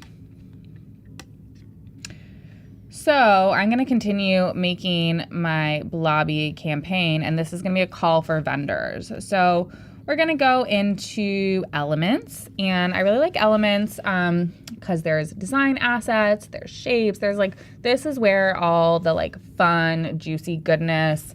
Yes, that's actually what the tab is called, Juicy Goodness. You just, click right there and it's, I'm just renaming everything. Yes. You've got blobs, you've got Juicy Goodness. And so this is kind of like, you can create fun things from here. So I always like finding the frames. I think that's fun when you're using images. And, you know, we have like, this is labeled a creative frame. We have some gaming and tech frames. So you want to find one that's good for you. I always like the Polaroids. Yes. Classic. Can't go wrong. Classic. And this one's good. It has that like fun little shadow to it. And we're using the different effects here and elements in Adobe Express, and it's a lot like kind of using Photoshop layers. So everything's in layers. You can see there that this is a transparent layer. So we can just have the frame on top and then put the photo underneath, and then it will kind of have that nice stack to it. Yeah, and everything's commercially sound, right? Yes, everything is viable, and Adobe Firefly has been trained on Adobe Stock, so it can be commercial, cleared for commercial use. Also, Adobe Stock, it is included here. Everything that you see is included if you have a Creative Cloud membership. Anything with that little crown is just included in your Adobe Express as well. So all good to go. Everything is A-OK. Adobe took care of it for you. So yes, you're good to go. And so, like I said earlier, I pre-put all of these photos into my library. And you can label the libraries. I like to have like some photos for the brand up there. You know, you can have them all organized for different projects, which is cool. So these are people who have already applied to our Mother's Day guide. And I have named them so I can tell you who they are, which is handy for this, but I have to go back to your stuff. So this is Laramelle Apothecary. I'm sorry if I am not saying that correctly. So I'm just pulling that here. And then here is aroma art. I think they're called something else though. The remontant. Remontant. Remontants. There we go. Yeah. Yeah. So we want to make sure that we bring these to the back, and I just double click with 2 fingers since I'm using my laptop, send to back, and I actually want to send it forward so I can also use this like bar on the side to play with layers too, and I want it in front of my blob. Of course, we want to make sure that it's the right size for these Polaroid pictures, and you can, just crop it in right there. Easy peasy. Yeah. And sending this one to the back. I'll just do it in front of the blob. And let's resize that so it's actually not. Okay, we're going to try that one again since I. In chat, as always, if you have suggestions, if you have ideas, if you have feedback, please share with us. We are looking at all of the chaps. We're on YouTube, we're on Behance, we're on Twitch, kind of trying to connect with you. So let us know what you think as we start to build this. Excuse me. If you'd engage with this, if you would have, if this would stop your scrolling, if you would double tap, if you would click, let us know what you think. So I'm going to move on to text. And so we're going to do calling, what did I do earlier? I think Mother's Day gift guide. Mother's Day gift guide. Actually, I'm going to do call for vendors, call for small business owners. And we're just going to put this in the little corner. And we have recommended fonts, which is a really cool option. That's one of my favorite things. It is. And they do pairing fonts, and they suggest what fonts look good together, which I think is really cool. But of course, since we are a brand, we're going to want to maybe use our branded fonts, which... If you click, yep, right there, it's going to pop up and show what fonts are in your brand. And you can designate which brand you want to use. Yes, but I think... I don't have them loaded. Oh, that's fine. So and you can see there that those are fonts that you've actually uploaded. And so you can upload your own fonts into Adobe Express as well. It is going to ask you to make sure that like everything is good and copacetic, that you can upload it, that you can use these, you have the rights.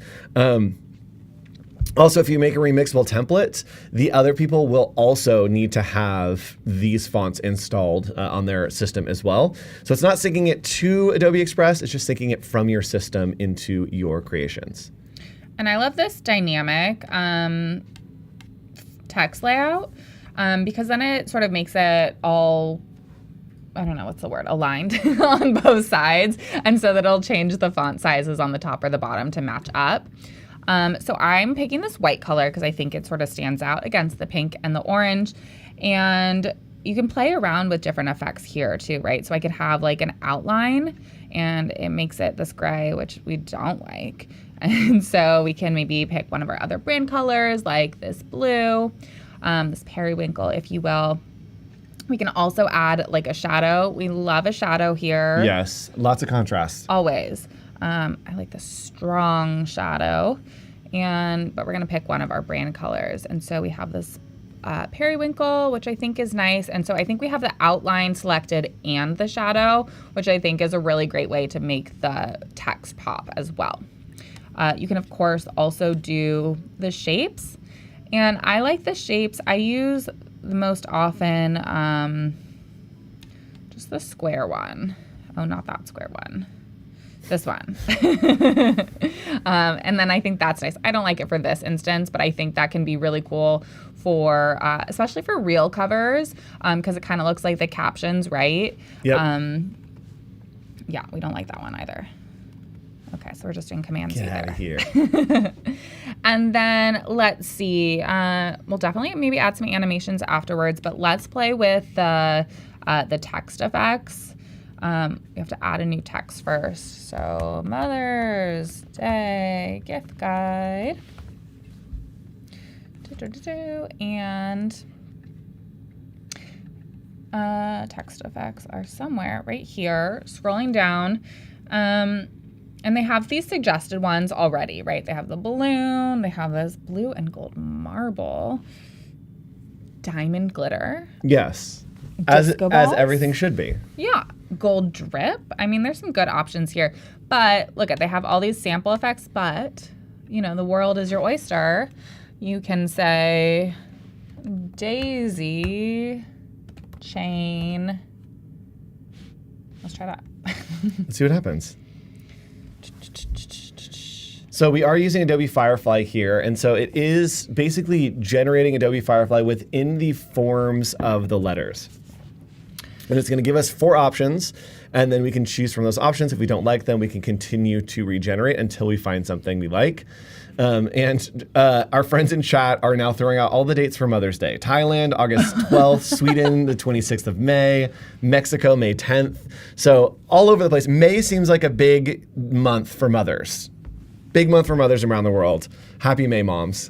This is wild. I guess we didn't agree on a date internationally, I suppose. Right? We should have a little conference. We should bring that up to the UN. So funny. I love it. Okay. I like the daisy thing, but I think it's not like really popping on this pink, if you will. So yep. And I think that usually when I like to use text effects, using on some like smaller, like big pop out words, because the scale usually is pretty small, or do something that has like a lot of contrast. So we'll see, we did roses. Ooh, roses are gonna look great. I think I don't like it with this font. Yeah, the font being really thin and being really like a lot of type. Maybe it is just that red color, and then maybe there's a pop word or something that is in that text effect. Mm-hmm. There we go. Let's try a different. Let's just do like, I love Poppins. Do I have it uploaded? Oh, yes, Poppins is great. I do. I love when I do that. Chat, do you have a favorite font? Let us know what your favorite font is. I love Poppins. Yeah, see, already that looks so much better. Although it is small, but I just think it's like a little bit more tidy. Okay, I think maybe even if we go back and do it like bold. Let's see. Oh, the second Sunday in May is International Mother's Day. Okay, that's fair. So we have agreed that May is the mom month. Spring flowers. Yeah, spring flowers. It feels right for Mother's Day. Okay, so I do like this a little better. Mother's Day gift guide. It's giving Macy's Parade to me. Which, yes. Sure. I get that's like sort of Mother's Day related. That's why. But I like to always play, what's the proper word for this? The line spacing. The line spacing, so tracking is what's between, and then if you do letters, that is, no, I'm wrong. That is leading. So in between lines is leading, and then in between letters is either kerning or tracking. And the reason it's called leading, chat, you're gonna get a history lesson just because, is back when they used metal type to create and lay out their newspapers, or when you were printing using a printing press and you had individual pieces of type, in between each of the lines was a stick of lead. And so you would have a 6-point lead or a 3-point lead, and it was just a bar of lead that was a certain size, and that would make it so that you could either have more space between lines or less. And so it's called leading.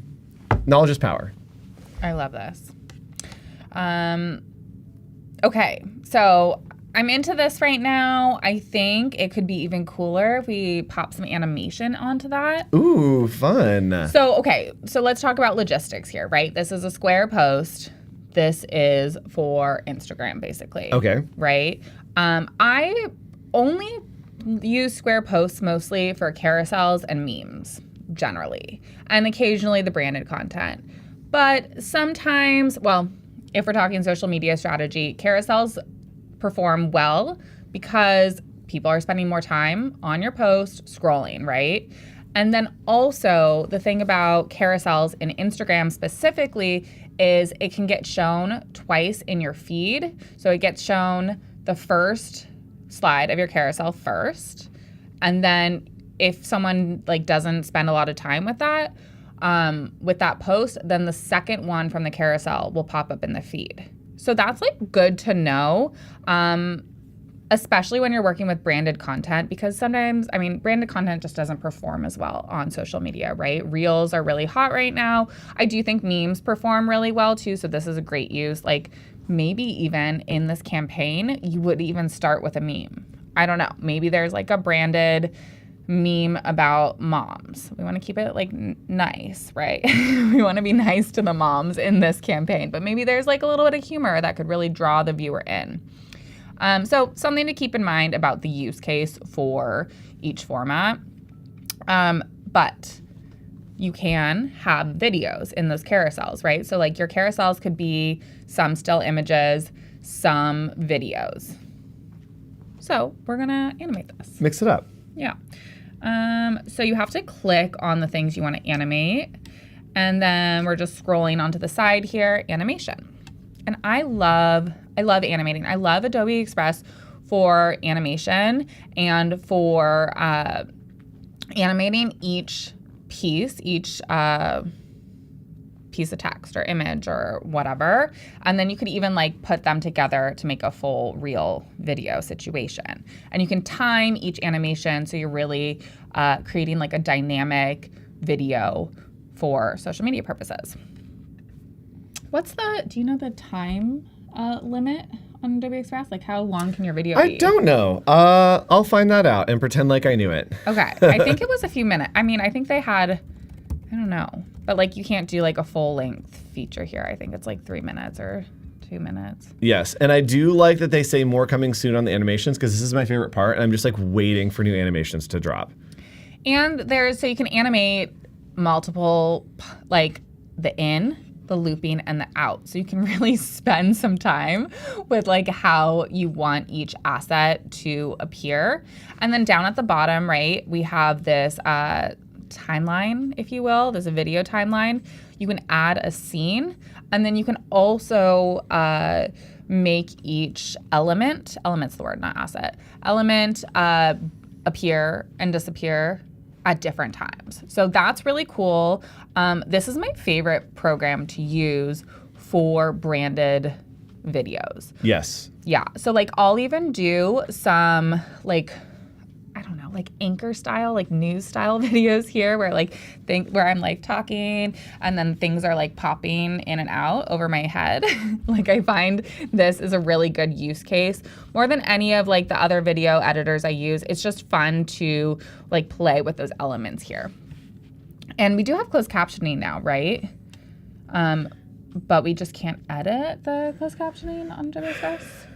Yes. Something like that. We know things. Yes. Okay.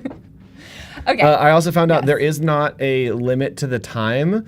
There's a limit to how much you can export, and there's a limit to how much before it like starts to slow down the program. Okay. So you could go for a while, but it's not going to be able to export the whole thing, and it will get really slow. So I'd say 2 to 3 minutes, probably a good idea. Yeah. So, back to use case, right? Instagram right now will only allow you to post 1.5 minutes. TikTok, they have moved up to 10 minutes. That's too much for a TikTok. That's too long. It's too long. It's a long video.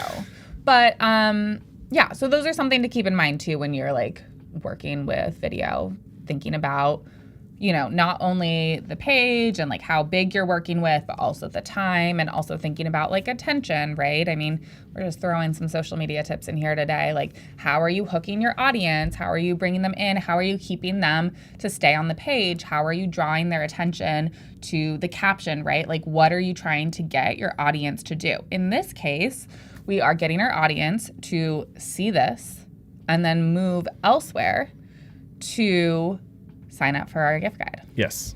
So anyways, back to animation. Oh, look, we have Bob. Okay, so we're drifting in. Yes. And then it's bobbing. I love Bob. Tumble and Bob are my 2 favorites. Oh, interesting. I like the tumble. I'm into the spin. Oh, yeah. But only for certain things. Like if I had like a little flower or something. Let's just add a flower. Let's just do that. Oh, we're still in frames, so that's not gonna. Let's see. So for flowers, you have a couple options. The shapes, right, are going to be more that sort of like icon style. Although then you have icons. So what do you think the difference are between shape and icon flowers?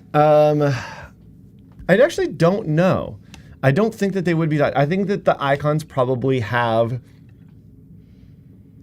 more detail. Yeah, definitely. Just stumping you with some questions. I'm trying to think of what the difference between the shapes and the icons would be.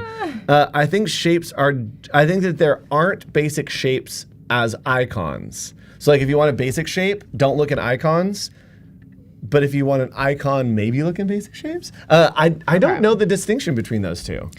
Regardless, either These of those can be changed color, right? But Yes. these guys, the design assets, like you can't mess with those colors because those are like clip art or like drawings. They're just a little bit more detailed. So like this one is gonna look great spinning. It is. It's going to give like very flower power vibes. Yeah. Oh, look at they got yo-yo. That one's fun too. Let's see what else. Pulse, spin. Right? See, I like that one a lot, so I'm gonna even duplicate it.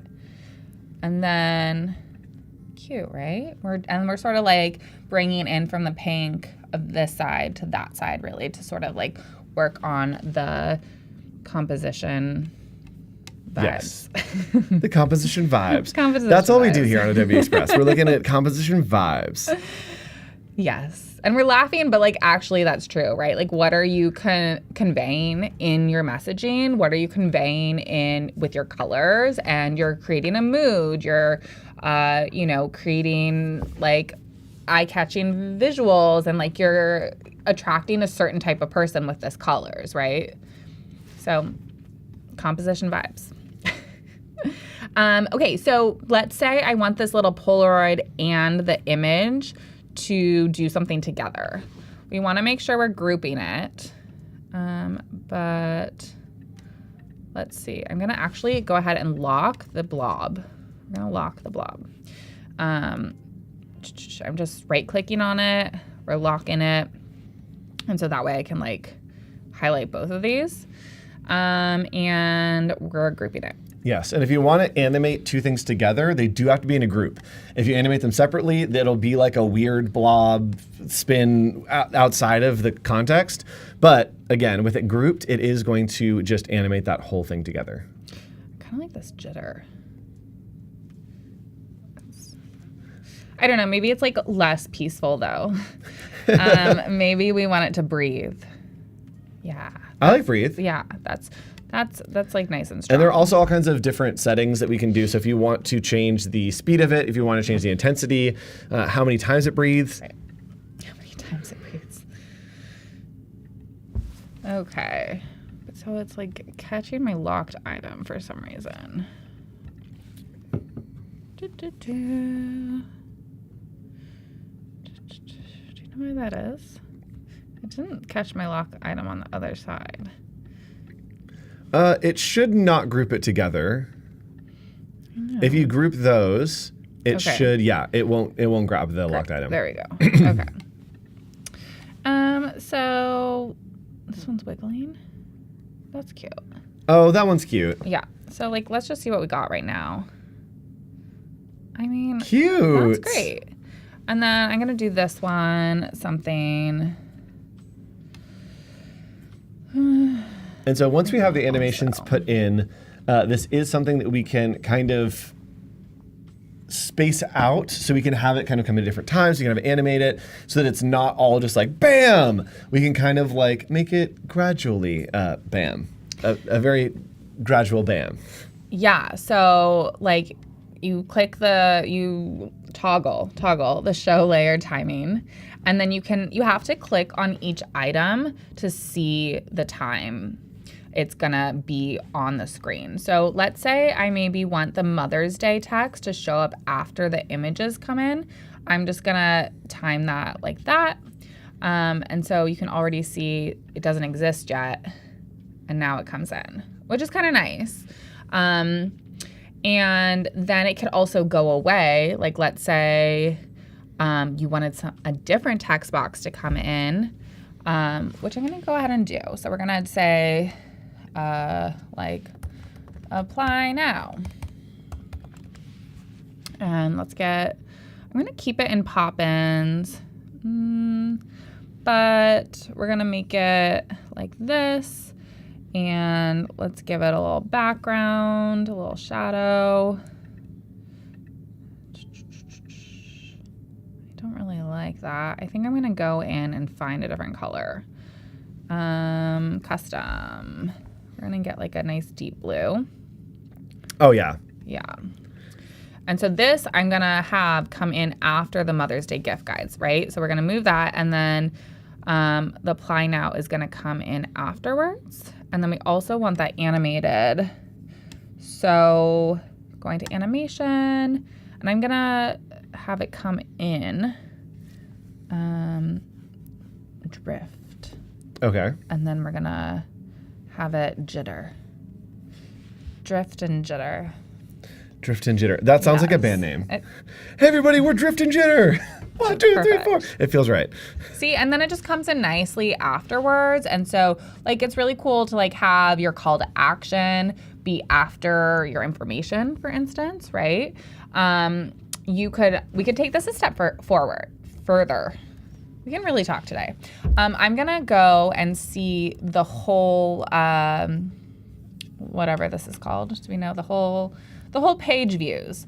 So one of my favorite things about Adobe Express is that unlike other programs, all of your different sizes can exist on this page. Yes, which is really cool. Amazing. Yes. So actually, well, not only just sizes, we also can do like sizes, video, still. You can mesh all of the different versions of things you can do in Adobe Express within this one document and have it all here.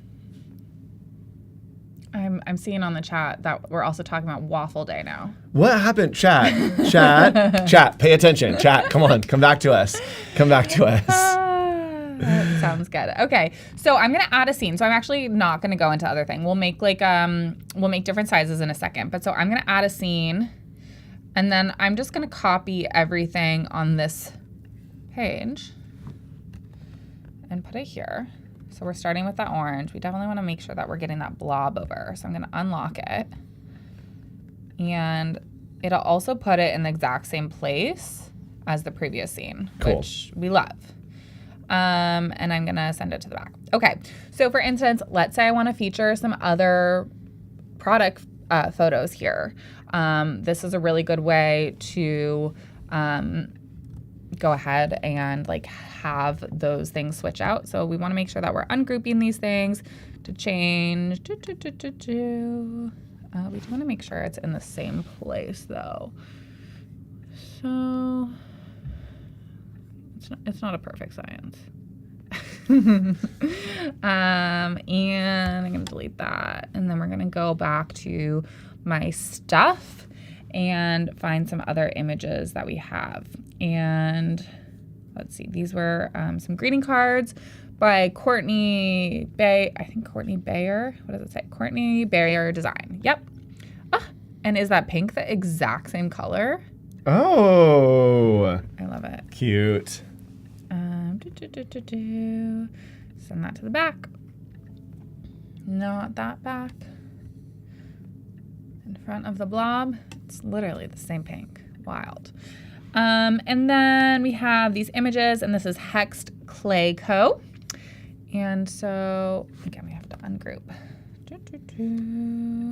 And if you're working in Adobe Express and you're trying to zoom or move something or ungroup or group, try a hotkey. If you're familiar using one of the other tools like Photoshop or Illustrator, sometimes it has the same hotkeys, sometimes they don't exist, but might as well try them. See what's in there, because there are a lot of hotkeys that do exist and do work within the Adobe Express kind of universe. So I did solve my own problem. Instead of moving the Polaroid, I just went to the photo layer and then replaced it. So there are solutions. There are solutions. Send backwards. Okay, so then we can like go ahead. I want to keep that Mother's Day guide in that other scene too. Actually, you know what I'm gonna do? I'm gonna switch the apply now to the second scene. Oh, and that way we have like, here's some information, also here's a CTA, and that way it's not like, here's everything you've ever needed at the same time. Yes. And so the cool thing is you can play with like how long the scenes are gonna be also, and you don't want the full 5 seconds to wait for an animation. People are gonna move on. Yes, very quickly. Like maybe it's like 1.5 seconds. Like we'll see what that looks like. So Mother's Day guide, that was a little too short, I think. So we're gonna do 2 seconds. Let's see what that looks like. And then it switches. But you know, I want the Mother's Day guide to have already been there and not come in twice, right? Yes. So we're gonna go back in and it's gonna just already be there. So it's not gonna drift in. And what we could do is we actually could add a transition between these two if we wanted to. So if you click on the little plus in between, you can add transitions between your scenes. So if you're editing video that is animation, you can do cross dissolves, you can do all of that fun stuff. Well, that was weird. I had dust on my hands and I clapped and it just went everywhere. So yes, you can add transitions in between your scenes as well if you wanted to, and create this nice little social media post. Okay, I do want this Mother's Day guide to come in first. And yes, Wade Acuff saying, gotta have that CTA. Yes, you need a call to action on all of your posts. It's so important. Okay, we're almost there. But now we have 2 apply nows. So we want to delete one. And this one, I want it to be a little bit shorter. So, I mean, we're looking pretty good here. Yeah, I think that's cute. I think it actually needs like a tiny bit more time. And let's try add transition. Let's see what happens. Dissolve. Let's see what else there is. Uh-oh. I think we can dissolve. We can do bottom left. Yeah, there we go. Push or slide. That's kinda cute. That's fun. That's fun for like, it's like you're doing a carousel, but like you're doing the work for them. You're like, you don't have to swipe. I'll swipe for you. You know, I kind of like that. I think that's like a fun idea too. Like exactly what you were saying. Like it sort of models the carousel, but this needs to come early.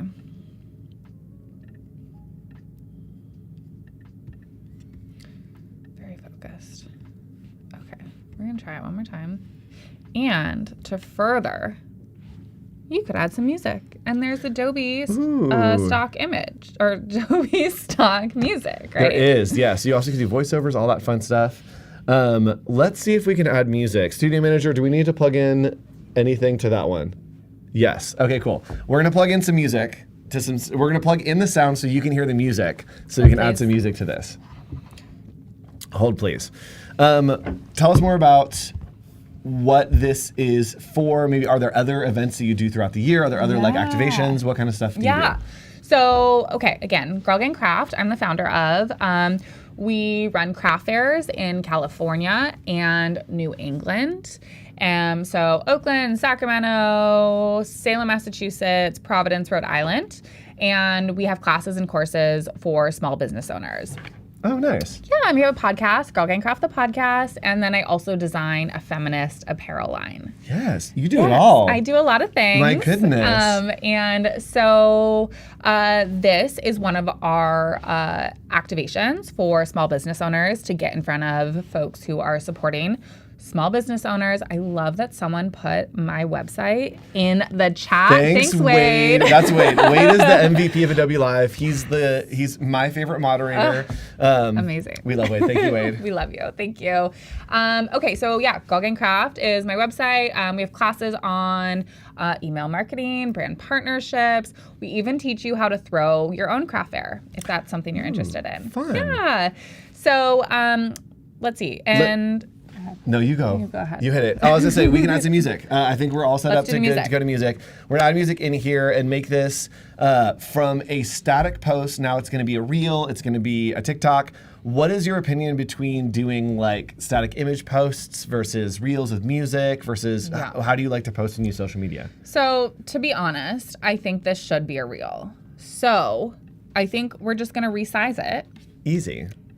And make it a reel. Instagram stories. Well, why not have both? Yeah.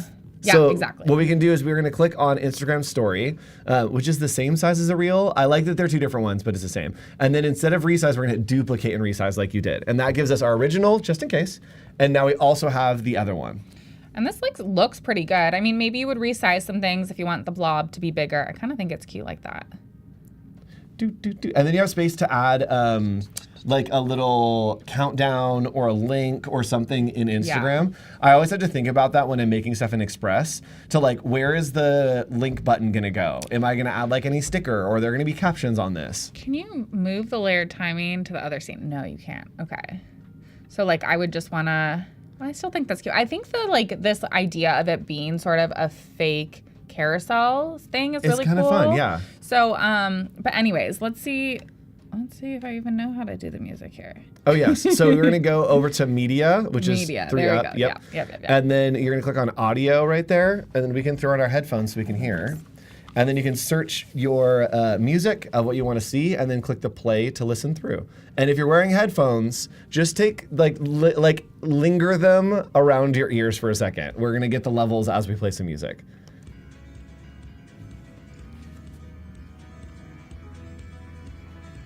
This is giving Mumford Sons. This is giving very Mumford Sons. Oh wait, I have to like make it connected. Let's see. Oh, and can we turn up the sound on your laptop? Do you have a volume? There we go. Okay, chat. Here we go. Burst of sunshine loop.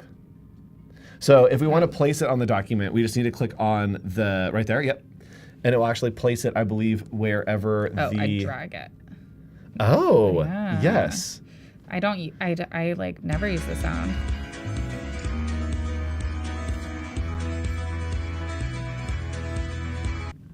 Okay. I mean, just keep playing it. I'm not mad about it. And so then if we wanted to, we also could go back to the beginning of the reel. And then on record voiceover right there, if you want to click record voiceover, we can record a voiceover. And so if you wanted to add a personal little note and just say like, hey, call for submissions are open and do your thing. So click on record voiceover. I'm putting you totally on the spot. You're gonna hit allow right there, perfect. And then when you're ready, hit start recording. It'll give you a countdown and then you can do your little voiceover. Okay, you guys ready? Let's do it. We're gonna turn this up a little bit. And hey, small business owners, get on our Mother's Day gift guide. We did it. Okay, cool. So now all we're gonna need to do is let's go ahead and select the music, and we probably need to bring the audio down on the music a little bit. And you can see those two different lines. One is your voiceover, one is the music. And so as you select your music, you can just change the volume right there very easily. And then let's play and see what we got. Hey, small business owners, get on our Mother's Day gift guide. I mean, it's not bad. That's some quality content right there, y'all. That's pure quality content for you right there. That's pretty cool. So you added music right here in Adobe Express, added your own voiceover. Let's say that maybe we wanted to add some video to this. So we have the animations, we have our Polaroids. What if we wanted to add some sort of like video effect? Could we add maybe like a video in a Polaroid? Maybe we have another scene that has some kind of Polaroid with a video element in it. Sure, Magic. We could do that. I'm gonna go ahead and add a scene because I feel like we're in a new scene. Yes, yes. So I'm gonna do this. I mean, this could be a great place for a meme, or like your GIF. I do have a GIF of myself. You do? Somewhere here. Let's see if we can find wild. it. It's so not related, but it doesn't matter me at all. shrugging. And I think that Adobe Express supports GIFs. Yeah, right? Yeah. Yes. So, I love that. I mean, I think I can just copy it from here. I don't see why we couldn't just copy and paste. And then move it into here. Da-da-da. Okay. And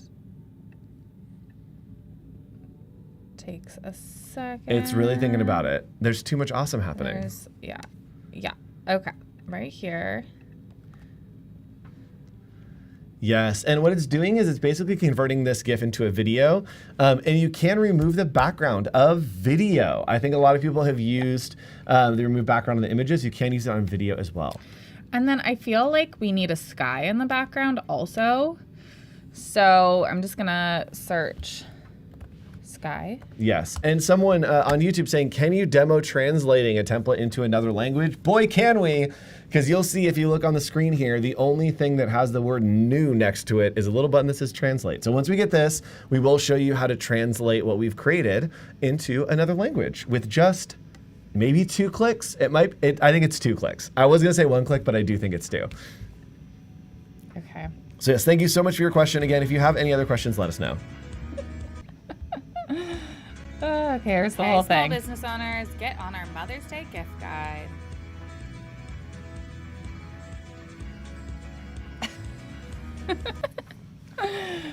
Quality.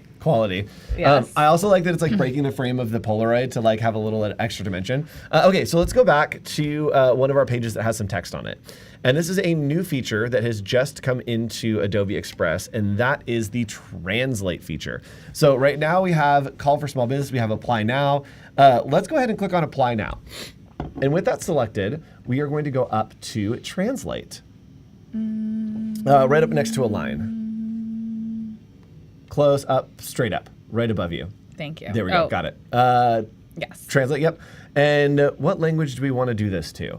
Let's see what our options are here. So we have from English into, oh my goodness, a whole bunch of different languages. This is gonna expand our reach. Maybe French? Let's do some French. That seems like fun. So we're gonna click there, and then we can just hit duplicate and translate, and it's going to duplicate this page for us, and it will duplicate it into French, and it has translated everything into French. Wait, this is so cool. Does anyone speak French? Please let us know. And look at that, it is actually rendered. Actually, we just saw something really interesting, and this is going to be a really technical thing that like 3 people are gonna care about. So did you see how some of the letters went black and then re-rendered into the effect on that had like the accents and stuff?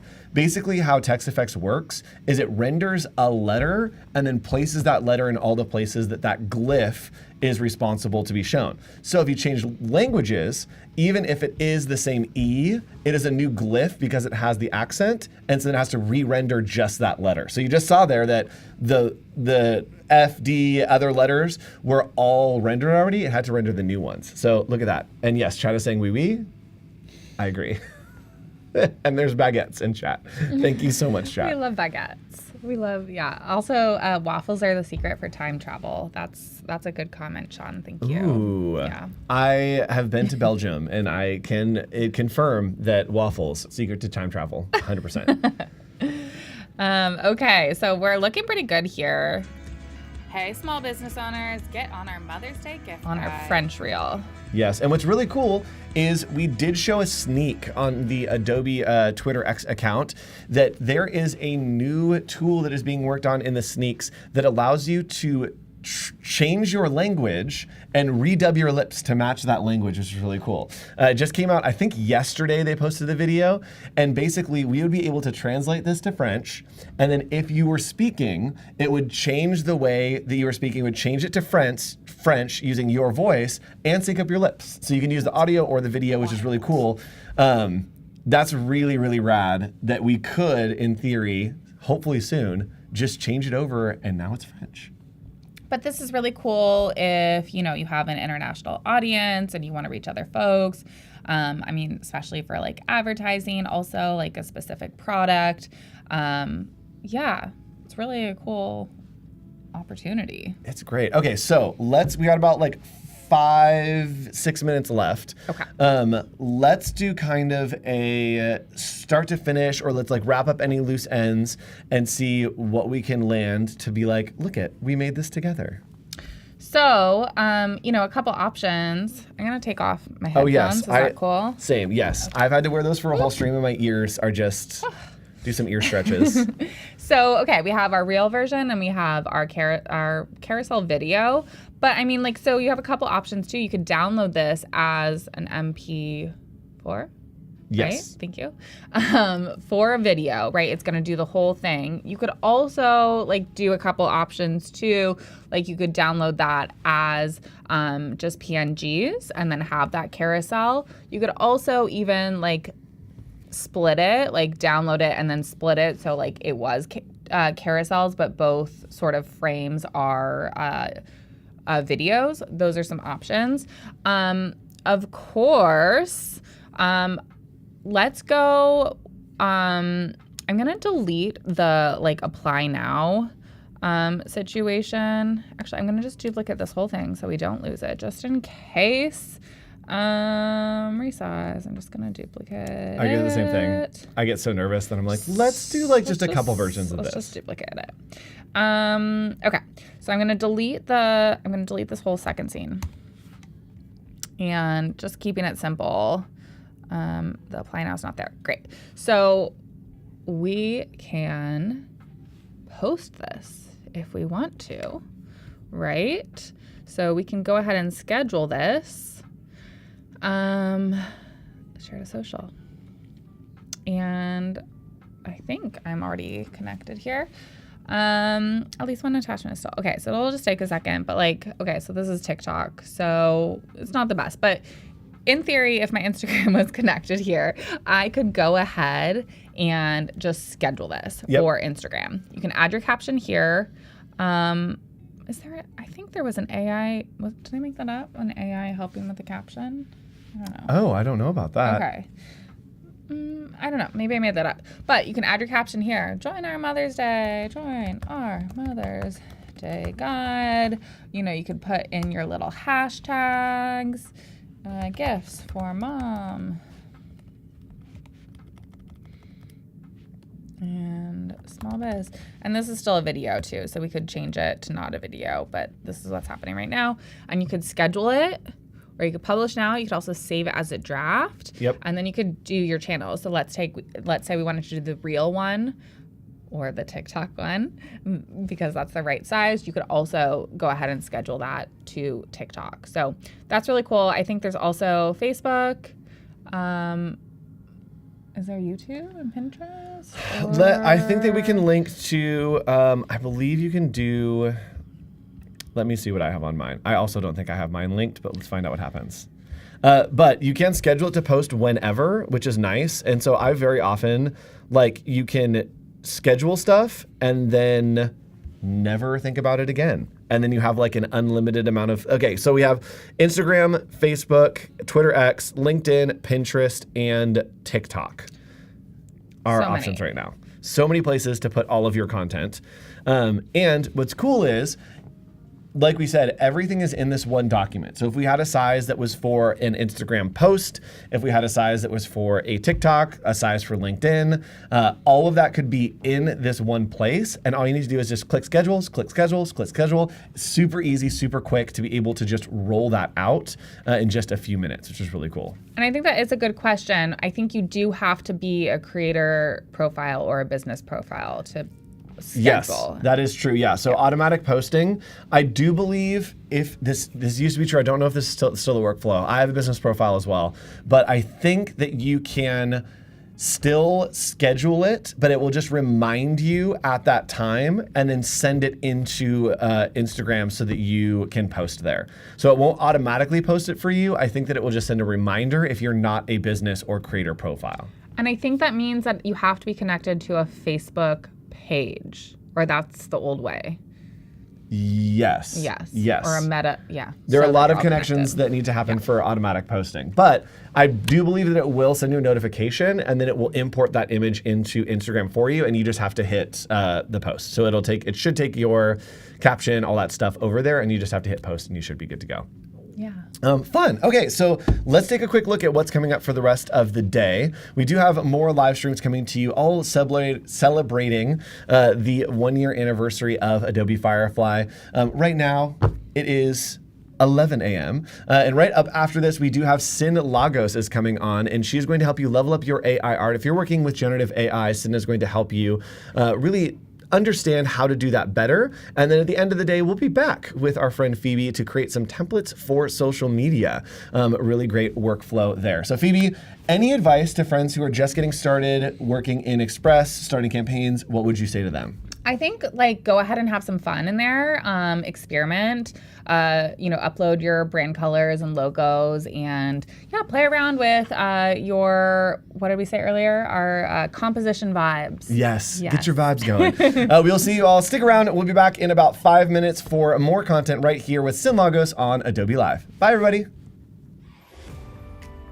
Hello, my name is Holly Rose Stones, and this is how I composite my artworks together in Photoshop. I've been working on a project called Homegrown where I create my own flowers in the garden. So I've decided today to edit it. I'm going to take this into Photoshop Beta. So if I just do the crop, and then you can just generative expand, and I'm just going to see where this takes me. I mean, that worked. I usually just open up the lasso tool. So I then just paste this into the image. So we've got loads of different flowers that I've been creating for the past 6 months. So I'm going to get the magic wand tool, but I just go in roughly and pop on a mask. And I like to position everything in place before I actually really go in and edit all the details. I'd never edit the size of my body, I never edit the size of my face, I never edit my features, but I don't mind doing a bit of skin smoothing because I feel like it enhances the studio portrait. I tend to just duplicate my background 3 times, and then you click the middle layer, filter, blur, Gaussian blur. So you blur the middle one, and then you image,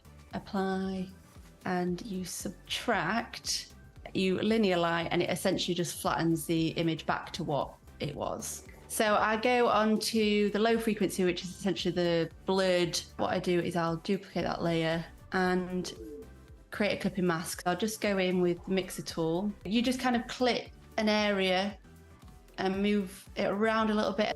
Then after I've smoothed the skin, I tend to go into the opacity and just bring it down. I'd probably get a dodge and burn, so add in a soft round brush and I like to overkill it and then take away. What I like to do at the very end is do a highlights.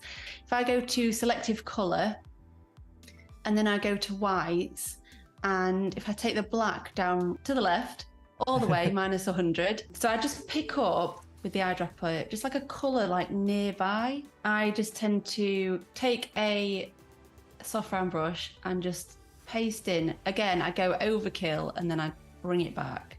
So what you do, I'll just do it on this very basic image of me. If you circle in the area and you click on Generative Fill, and then I'm gonna put in B.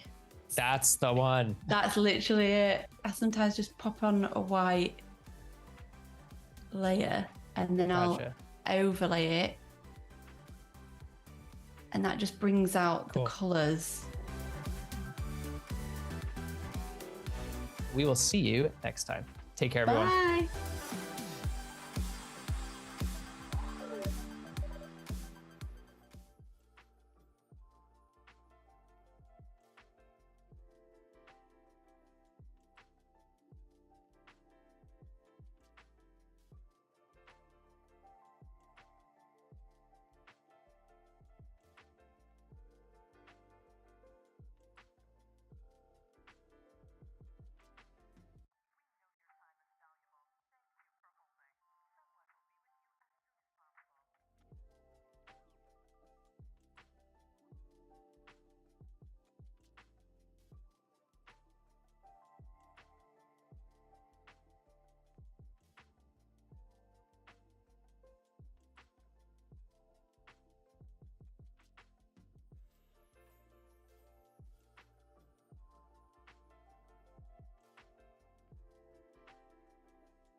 Happy birthday! Happy To birthday you. to you.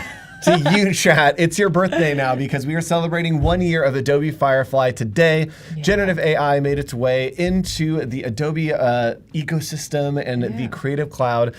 So thanks so much for joining us. We are hanging out today with Cyn Lagos. Hi, Cyn. Hi. Hello. Hi tell us a little again. bit about you, who you are, what you do, all that fun stuff. Yeah, so folks, for those of you who may not be familiar with my work, I am an artist. I love exploring new mediums, especially things like this. And Adobe Firefly, emerging technology, just gets me so excited about the future of our field, right? Yes. I'm also a mentor for aspiring artists like you, right? So in the spaces of design, photography, and film. And I'd love to show you some of my photography because I think this is really going to influence a lot of the things that I've actually ventured in Adobe Firefly in the past year. Yes. It has influence, in fact. Yes, and sorry, this is completely side related. Every time we start a show, I'm like, oh my gosh, my shirt like matches the background so well. And it's because like literally I am the background. So if you're just joining us. But I literally said, I'm not gonna bring a complex shirt because I don't want that to happen. Yeah, well I matched the pinks, I steal your guess. spotlight. Well, and the oranges, like we are pretty on brand here. Yeah, I think so. So yes, chat, if things look weird, this is blue. I have streamed enough to know not to wear green. I swear this is blue, but it's still keying out. Yeah, it's teal. It's teal. It's teal, y'all. All right, so let's hop in. We're talking. If you have any suggestions, if you have any comments as we go, please let us know. But I'm going to throw it over to Cyn Lagos. Yes, thank you. Rhymed two in a time, and I had to get the O in there. The little So we got it. Lagos. Yes, Everybody Lagos. loves that. So, okay, folks, I started my career in photography, and the reason why I'm bringing this up is it has really been instructive in how I approach Adobe Firefly. You can see in my work, there's a lot of elements of architecture and also subjects. So I thought a lot about my composition and my requests and prompt generations by just investigating my own photography. So dive into my website because I have something that I prepped here for you. I also have had an entire year with Adobe Firefly, and it has been a learning experience. I feel like I ventured in there not knowing where I was going to go. What is this for me? Why should I step into these spaces? Maybe if it's not photography, why am I in these spaces? And to me, the answer is fairly simple. I think as an artist, you have to lean into your curiosity and try different mediums to see what will happen. What can you learn about the crafts that you already know? I learned a lot. In the pursuit of AI art, I learned a lot. So I've incorporated Adobe Firefly practices into video for removing those backgrounds, making them better, for showcasing my vertical spaces. I've also used it just in old images that had never thought that they'd see the day of AI, but here they are, and incorporated new kind of like sci-fi scenes that only exist in my imagination, and I can't actually pick up the camera and photograph. So I thought, hey, hold on, this is a cool space for me to investigate further. So I'm not gonna go too much into this website. I want you to explore it first. We'll jump back into it. But I'm gonna jump into Adobe Firefly and show you some of the things that I like to do right off the bat with that in mind, right? So I have this background of photography. How can I better approach it? So of course I have here text to image, I have generative fill, text effects, and today I specifically want to start creating some ingredients for a collage that I'll be making at the end of this stream, which is so exciting because I've been kind of playing around with collaging a lot. It pushes me to think about how to put together ingredients from any place, not just stock photography, but what about if they come from Adobe Firefly? So here's how the ingredients work. Okay, we're going to be working in Photoshop down the road with these phenomenal portraits of Mo. Oh, what a vibe. What a vibe, right? We did these in my studio space, which I just put together in my garage. So y'all, I don't have a car anymore. So that's how it works. So in here, I want to create some AI ingredients. You can see here in this folder, I'm going to create some AI ingredients in order to create my collage. So let's go back to AI. And right away, I think I want to create textural ingredients. So I think of things like my noun. So I think of, okay, plant is my noun. That's the thing that I want to do. How can I describe it better? And I think in a composition wise, so plants, maybe I can say leaves, floating. What are they doing? Floating in the sky. I can add context in terms of technical context, like detailed, bouquet in the background. I can say photography techniques as well. And let's see what this gets us.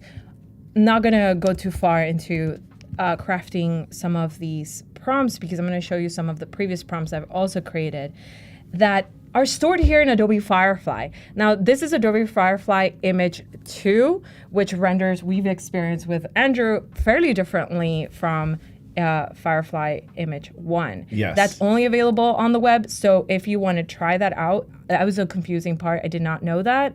If you want to try it out Gen AI art, you might want to kind of stay with Image 2 on the web. Yeah, and it's really cool to see, again, we're talking about 1 year of Adobe Firefly, that we've gone from image model 1 to 2, and you see that difference. Imagine what it's gonna be when it's 7 or 8 in just a few years. Like, that, it's gonna be really, really crazy. Right, I know, right? I was gonna say, like, in like 20, like, it's moving so quickly now that the quality is just going up and creating these really stunning images. I mean, look at this. Like, these are leaves just in this space that it feels ethereal and magical.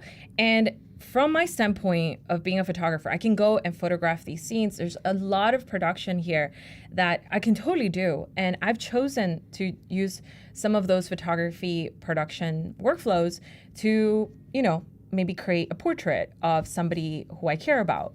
But when it comes to the ingredients, maybe I can create these ingredients that are fantastical and totally different. And that's where I allowed myself permission to venture into a different medium and start playing with mixed media. It's super fun, to be honest. So here are the leaves that I've created so far. I think I'm gonna download one of these just to have it. What I'm going to be doing with this is I'm looking for texture.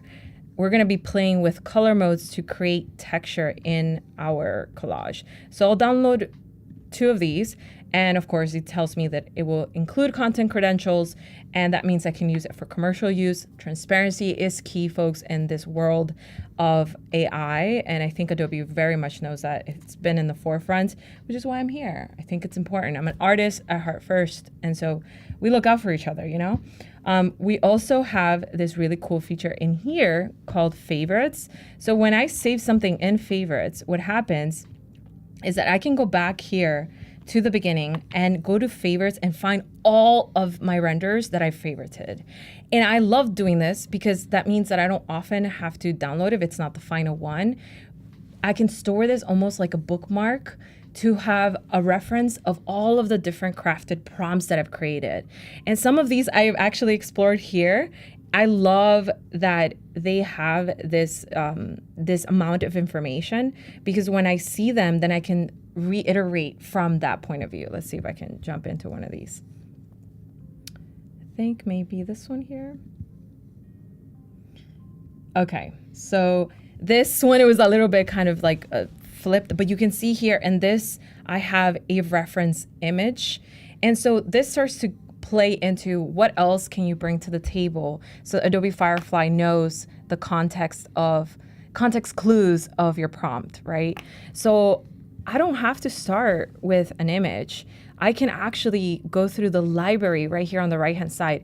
It's called the Reference Image Gallery, and it has so many different styles of art that even if I repurpose this, I think this was asking for a butterfly first, and then I turned it into a woman. So butterfly, if I say something like this, right? Okay, we're describing a whimsical portrait of a Mistress Butterfly. I don't know where I was going with that at the time, but the goal here is for you to see how the reference image can influence this render.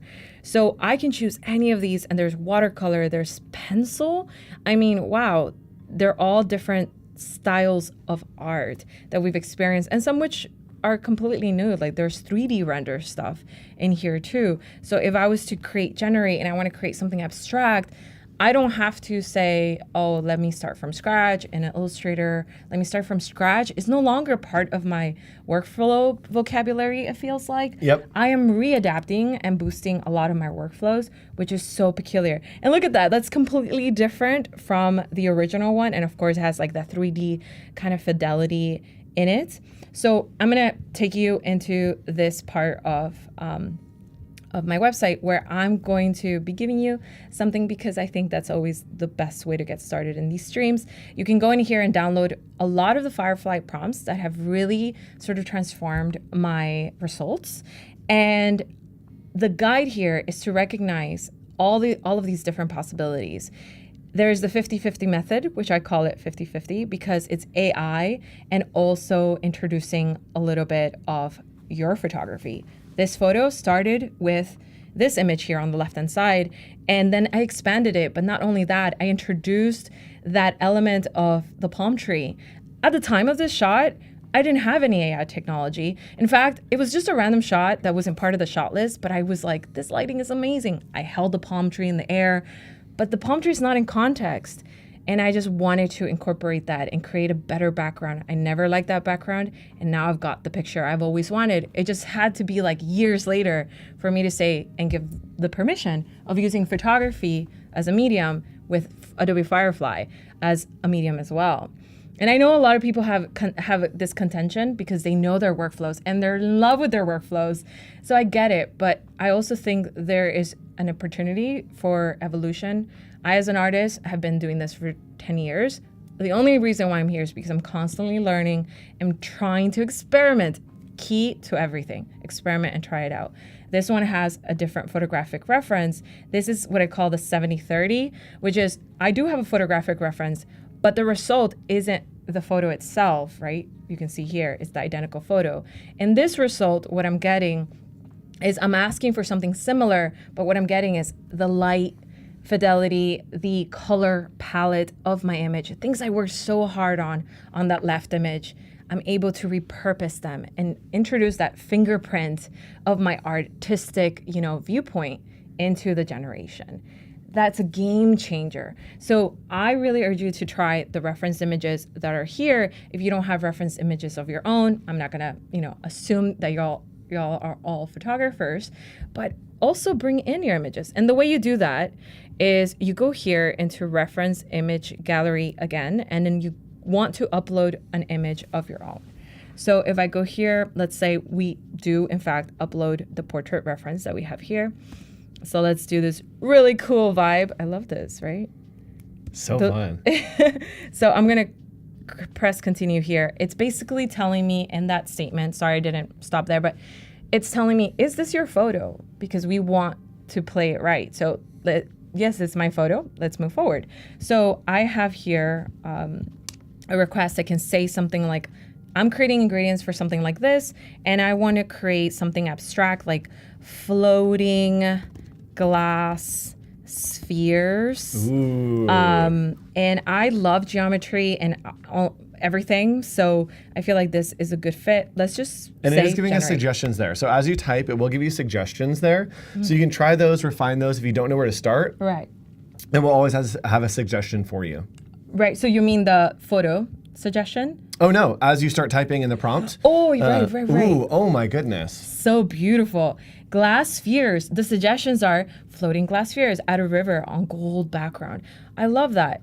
A woman in a red dress. I love that because it understands that iconography of it all, I guess. It's so cool to have all of these different references because it feels like there's an assistant with you. And for somebody like me, I'm an entrepreneur. I find myself doing these kind of works of art with myself only, right? It's just me. There's no other teammate. But now with the AI, it feels like I have just a little push of what about this?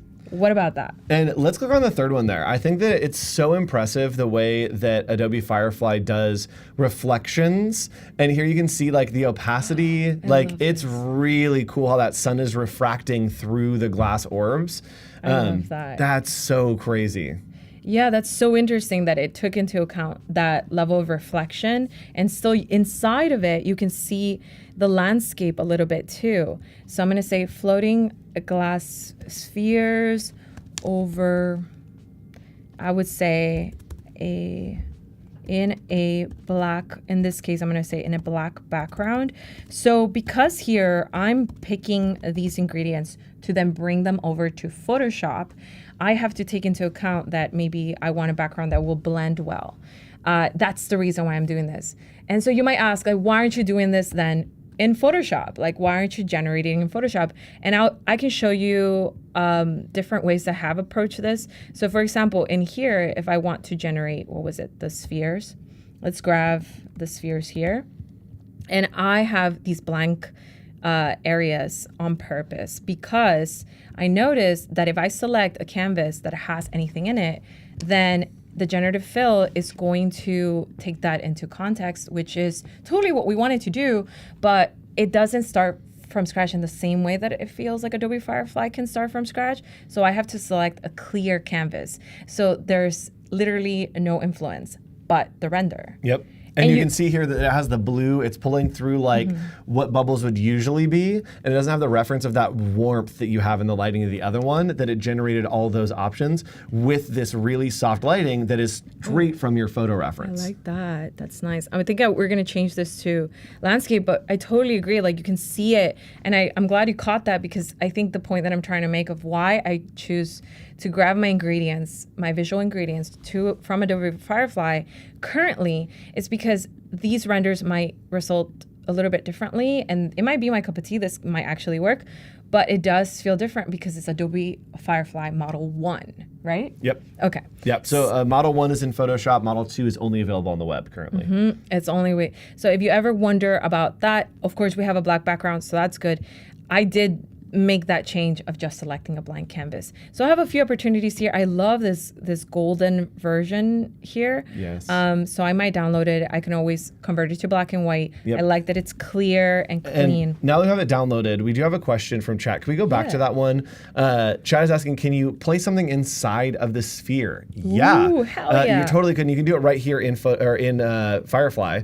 All you need to do is select on the actual image. You can take it into Generative Fill in Adobe Firefly on the web. Right there, as you generate your images, there will be options for you to open in Express, for you to Generative Fill, for you to do a bunch of stuff right in that little, I think it's the edit top left. Right, so if you're here, it's for exporting, and here it's to continue on a lot of like the Generative Fill in Adobe Express as well. And what I like to do is, so if we wanted to add something, yes, you could Generative Fill and then just put it in the middle. But what I like to do is use Adobe Firefly to generate things and then use it as a style reference and keep just honing and replacing the style reference as I go, and then you can hone into something that you really like. So I love that you mentioned that, because if we're talking about style references as being at like our starting point, you can say, okay, this render is so cool. Let's start from here because this is the closest one to what I wanted to do. I'm going to use the style reference. And what you're going to see happen here is that this style reference here got replaced. So now we're starting from the bubble being our main point. So let's see what happens when we hit generate in a black background one more time and see if it renders something differently. Of course, if I want to be more specific, my favorite thing above all has to be going into effects and creating anything out of a variation or combination of selections. You notice something else totally happens. It's so much fun. Look at these. Those are gorgeous. These are so much better, I think. And I like that they're just circular. I love playing with shapes. I like they're coming together too. Like, it's a really cool kind of organic. Melding, yeah. Oop, copy link. In this moment, you can download, you can share also. I love sharing it to submit it to the Firefly community, because those images that you saw right at the beginning, they're actually published by other people playing around with Adobe Firefly. So I like those. I think those look really good. And so if I wanted to do a combination, I can say, I think I wanted, well, let me close this real quick. I think I wanted here, I want to create, I have a list of things I want to do. Okay, I want to create some clouds, that's for sure. I definitely want that on a black background, but I want it to feel a little sketchy like sketch like not sketchy, but sketch. So I might want to go to any one of these techniques here and find something that's like ink or line drawing, maybe something chiaroscuro, so it still feels dark, and see what that generates. We can go from the effects as a point of influence, or just like we did before in the reference gallery, you can also find like sketch, watercolor, things like that can create something really cool. So clouds, not a lot of context in my prompt, of course. Clouds on a black background. This will be a common theme, by the way, black background. Yes, because it's easy to remove things. And also if you're using Firefly for effects, I use it a lot for like lightning effects or like snow. Do things on black background and then change the blending mode to screen. And it'll be really easy to remove that black background because when you change the blending mode to screen, the black will just fade away. So you can only see the image that's in there. Or backwards, you can do on white background, and then it would be like overlay, multiply, soft light, any of those. And I encourage you to play with like the way on the bottom ones. Yep. Difference. They're so funny. Okay, so this is cool. I love this. So I'll download things like this. And if you wanted to convert that into more like a photographic style, then you can remove any of these because it still had that photo, right? You can remove any of these references here and remove that point of reference and just select something that looks more like photography style or something closer to what you want to generate. So I have clouds here, actually clouds, landscapes, vanishing points. I love that. So let's create this real quick. I think we're going to create a vanishing point too before we move on. But as we wait for those generations, I'm going to do a quick treatment here to my portrait. So what I want you to think about when it comes to collaging is that we're bringing in ingredients from AI, from Adobe Firefly, and we want to have a center point, a focal center point, like it is in photography, right? So I brought in 2 photos for one reason. I want to play with scales.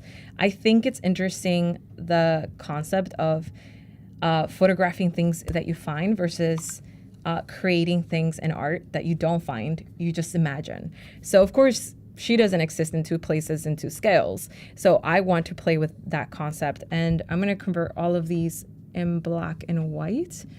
I love using the red or blue filter for stuff like this.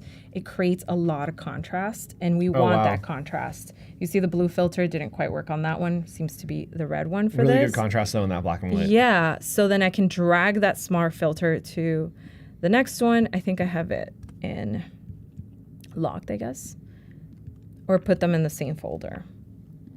2 ways to do that. Is that gonna work? Smart filter. To link the smart filter, to both. Mm-hmm. I would do it as an adjustment layer above everything. Above everything. Yes. Okay. Yep. So adjustment layer flip would it be onto the group. So the adjustment layer above everything that you're referring to would be within the layers panel, and then you can just drag it above, and it applies to all of the files beneath it. Yep, and you can clip it. You can also to clip the group it if you wanted to. Yeah. Right. You can also right-click, create clipping mask, and it's just going to activate on that group and nothing below it, which is really cool. But we really need this black and white so that we can help blend some of these scenes. Let's go check in on our clouds. Windy clouds on a black background. I notice that sometimes the reference can be taken really strongly, very seriously, kind of like you were trying to do like, okay, only 20% reference, please. That would be much better. Yeah, and you can actually change that. So if you go out of the reference image gallery on the right there, and you can scroll down, and there is a visual intense strength is what we're looking for. So that is going to say how much it is going to be influenced by your reference photo. Image. Yep. And the visual intensity is how intense visual intensity is your prompt. Style is the reference image. Right. So you can kind of play with those sliders to see where it fits in the middle to give you something that is both your prompt and your reference image. Right. Okay, cool. So then we can always define how much it gets influenced via that little lever is basically it. Okay, cool. So I think in this one, I'm going to move on from this because I think that the windy clouds are not quite the ones that I want. but I think I'm going to create maybe a few birds on a black background. Oh, that's kind of interesting. I love anything that has texture. Yeah, that's a very interesting texture. Yeah, so we can bring in any of these textures. Yeah, these would be great, like soft download. lights, kind of like brushed out. Even though, yeah, right. The kind of like the portraits that you did earlier. I think Totally, those yeah. were so cool. Yeah, very like light streak kind of elements. I love introducing different concepts and techniques in here. Like futuristic is a very strong one that tends to give you a different fidelity to your images. Ooh. Like, look at these. These are absolutely stunning. Very And Tron. once you start finding something that feels really good or closely related to what you're hoping for, I love those birds. this is a good point of being like, you know what? I want to use a style reference because now we're getting to a vibe that I like. So that is a good point. Style references is really everything when it comes to generating different similar subjects but different results altogether. So let's do here. Oh, a vanishing point street was my other one. So I love to do that. The vanishing point on street on a road. The reason why I like doing that is because I like creating a location base element, as well as like just abstract shapes and other organic things like birds, clouds. So let's see here what we got. Cool, vanishing point, and we're talking futuristic vanishing point. So this looks totally bizarre and strange and new. And sometimes I get lost in here and I start to think, wow, we can completely reinvent a lot of our way of thinking by just kind of exploring some of the ideas here before creating them, right? And I think that's always so much fun. I think I misspelled this here. And I think we have maybe bubbles, plants, leaves. Okay, so I'm gonna bring in some of those elements here from Firefly and start blending them in and see how they start to work together with the portrait. And we're just basically taking the generations that we had, we downloaded them and then bringing them to Photoshop to start working with them, kind of using them as pieces to collage together and really composite kind of a final image together.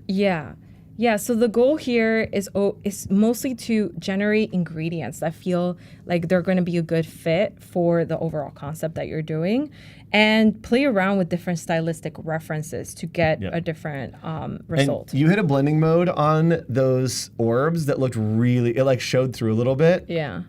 I think like playing with the blending modes, especially with something like that, is so good. I love playing with the blending modes, and this is what I meant by going into like the areas of like difference and exclusion. It starts to get really, really different and kind of trippy. So I love playing with these areas. What I'm gonna do to this before we move on is, you can see here I have a posterize layer. I'm gonna show you how I got that. I'm gonna go to this same section where we got our black and white layer adjustment and go into posterize right here. And what posterize does is it reduces your image to highlights, midtones, and shadows depending on the digit that you put. So for example, in this case, it's finding all of the highlights and all of the shadows and anything in between and simplifying them. I want to put like a number 3 or a 2 in here, so that it kind of makes it as monochromatic as ever and as simplified as ever. Cool. And some images are gonna be better candidates for this than others. So you have to kind of think about which portrait or which main image you're going to use. So, okay, that's an adjustment layer. It's applying to both, just in the same way that the black and white did. And I'm also going to add in here a layer where we're gonna add some texture. So I love going into other spaces that are also powered by AI. There's a lot of different cool things here. And I love going into the filter gallery. Let's see, filter gallery command, because the selected area is currently empty. We got to fill it in with black and go into filter gallery, go to this section here, and it's called reticulation. Okay, so the reason why I like using this is that I know noise is used often to create texture, but reticulation to me feels really organic, feels a little bit more elemental. I see it a lot in nature, you know, when you see the water droplets, it just makes sense. Noise is very conducive to like tech, TV, you know, computers, cameras. So this could look a little bit more organic, like it's got, you know, if it was print, it got a little bit more messed with. And I love how it looks once you add that posterize. Oh, yeah. And of course, I can move this around here, the image. Of course, I haven't totally composed it. It says the smart filter would be applied along with it. Yeah, so you can see that has that texture, and we'll come back to that. I'm going to remove the background of this image so I can blend it better. And so we're gonna double click on it because it's a smart object. And in here we have the contextual bar, which everybody loves and is completely baffled by and confused. Yes. Well, the contextual bar is giving me things that I can do in this case because it sees that I have a JPEG image. And so I have the remove background, which I believe is powered by AI, right? We have all of these powerful tools to just mitigate all of those workflows that took time, a lot of time out of our work process. Yep. So hit save because it's a smart object. It's just going to then hopefully update. It says save. Can save the design back to its original file. Flatten layers. Okay. I'll flatten layers. Yes. So I'll just apply this layer mask. Yep. Hit save. Yep. Did it change the... With a smart will not be updated. But the associated smart object will not be updated. I'm sorry. What did I do wrong? I would do... What would I do here? What would you do here? What would Andrew I'd go back... I'm going to ask myself that question from now on. Yeah, I'd go back to... I would so I'll tell you make sure that the image didn't change to a different format. Yeah. Mm-hmm. That's odd. Removing the background would only affect it if it was like a TIFF. Oh no, if it's a JPEG and you're trying to have a translucent background, then it won't save back with a translucence. You'd have to save it as a PNG. That's probably what's happening. Okay, let's convert this. Problem solving. You think so? Okay. Well, I think that, yeah, because it wouldn't, if it's a JPEG and you remove the background, it won't there it is. Maintain the removed background. Ah, it worked on this one. Okay. Okay, we learned something. We always learn. That one was a PSD, I think, here. right? So it was a PSB, which is basically the smart object situation. So see if we can transform this horizontally. Now that's kind of facing the exact same direction.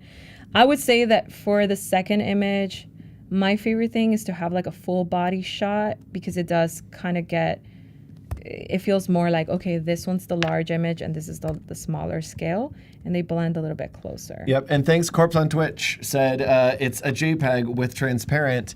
That was the issue. Oh, yes, that's good call out. what it yes, is. You totally got it. You are the winner of the knowledge. You are the winner. Congratulations. Thanks, Corpse.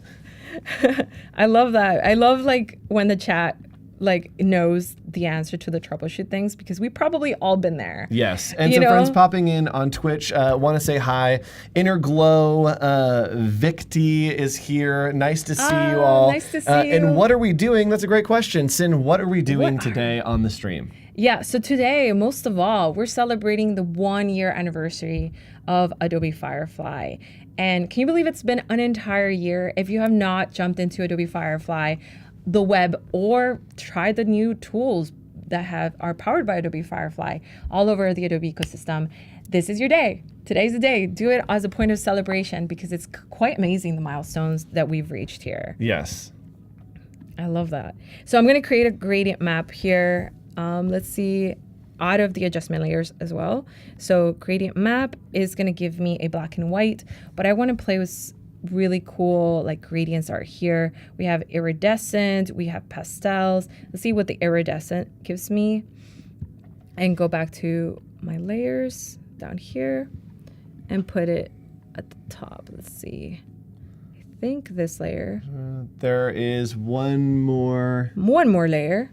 There it is. There it is. Yeah, I think, okay, so put it in between posterize and the textural layer, which at the moment we have under color dodge, but you're welcome to try any of these modes. It can start to give you really different results depending on the kind of contrast that your original image has. So it's an experimental phase here for sure. Okay, so I think I have it on color dodge. Was there a better one there that you just spotted? I think I did too. maybe something like this. I think that's pretty cool. The subtract difference hue. I like there. Yeah. Mix looks super cool. And I think if I hit Command I, that would just add the texture on the background if you want to do that too, because it's the black and the white. Yep. And the way that they're blending. So we bring back this layer here. I might want to also remove the background on these. I'm like, I'll do this all day long. Remove background. And oftentimes it gives me like chill results, but something like this has a lot of glass and elements like this. What's nice is that those are circles, and so it should be pretty easy to mask out. And it's not a subject, so it's not as hard to discern. Yep. Or you can do subject selection. You can use object selection, and then just draw around them. That actually would probably work really well. Right? Yep. Object selection. So draw around them. Something like this. It's like, okay, this is what you want. I didn't draw a circle. Yeah, got it. Right? Yep. So object selection is really great. You also can use it. There is a version that is kind of like a lasso version. I think we're running the same thing here, that it is actually, hold on, let me look. It is a JPEG. It's a JPEG, and it won't save with transparency. And so it won't update the smart object because it doesn't have a background on it. And so we probably should just copy and paste and then back into there. Yep, totally. Simple. Yep. So if it was a PNG, not ideal, but simple. Yeah, if it was a PNG, it would update that smart link. What's it called? Smart object. Smart object. I know I called this something else yesterday. Yeah, smart object, but it won't support the transparency if it is a JPEG. If it is a smart object of a JPEG, it won't support the transparency of the PNG when you cross save it. Yeah. So these are like technical sides of creation that it helps to know, to be honest, because then you're like, oh my God, what's happening? What did I do different? And so let's bring in maybe one of these to start bringing in some layers and texture. And here, I love playing with like texture nowadays. And it's really unlike me because if you see my work, my photography work, I'm genuinely removing things. I see a trash bin that doesn't make sense there. So then I take it out. And I think, how much more can I reduce this to super minimal? And that's my mental practice for these photography examples. But what if I could try something else? What if as an artist, I can explore the complete opposite way of thinking? And that's what I'm kind of hoping I can encourage you here to do, because it was a whirlwind to be alongside Adobe Firefly as it was evolving and getting better and better, seemed like every day. And I kept asking myself, well, what's my place in it all? Like, what is it that I want to create with this? And I will tell you, quite frankly, I'm still kind of discovering that, and I'm sure you will too. So really, it's more about allowing yourself permission to try to play around and not have any rhyme or reason as to why you're doing it. And then, maybe one day you'll figure out cool projects that is exactly a perfect fit. And recently, collaging has been one of my places. Absolutely have been enjoying this. And so you can see here, I can add any of these textures and start playing with modes. And like immediately it looks like I've spent a lot more time creating these things than I actually had to in today's day and age. I mean, if I just looked at this poster and thought I'm back in 2021, maybe I would be like, okay, I kind of can think of how that person made it. And I would go through all of these old-fashioned workflows. Yep. I'll dare to say today, if you haven't revisited a lot of these tools that you may know in Photoshop or explored Adobe Firefly, you might be kind of not, missing out on these like really fast tools that have gotten a boost from Adobe Firefly. Yep, and someone is asking, when do generative credits renew? It is each month. Whenever your Creative Cloud that's a good question. Membership renews, it will renew those generative credits. And generative credits are fairly new. Basically, it is the amount of generations that you can use within your Creative Cloud membership. And so I believe that it's like upwards of 1,000 if you have a Creative Cloud membership. There are some links there. Wade, if you can find an FAQ for that, it might be tough to find, but if you can find it, there are different levels and different amounts that you get, but they do replenish each month.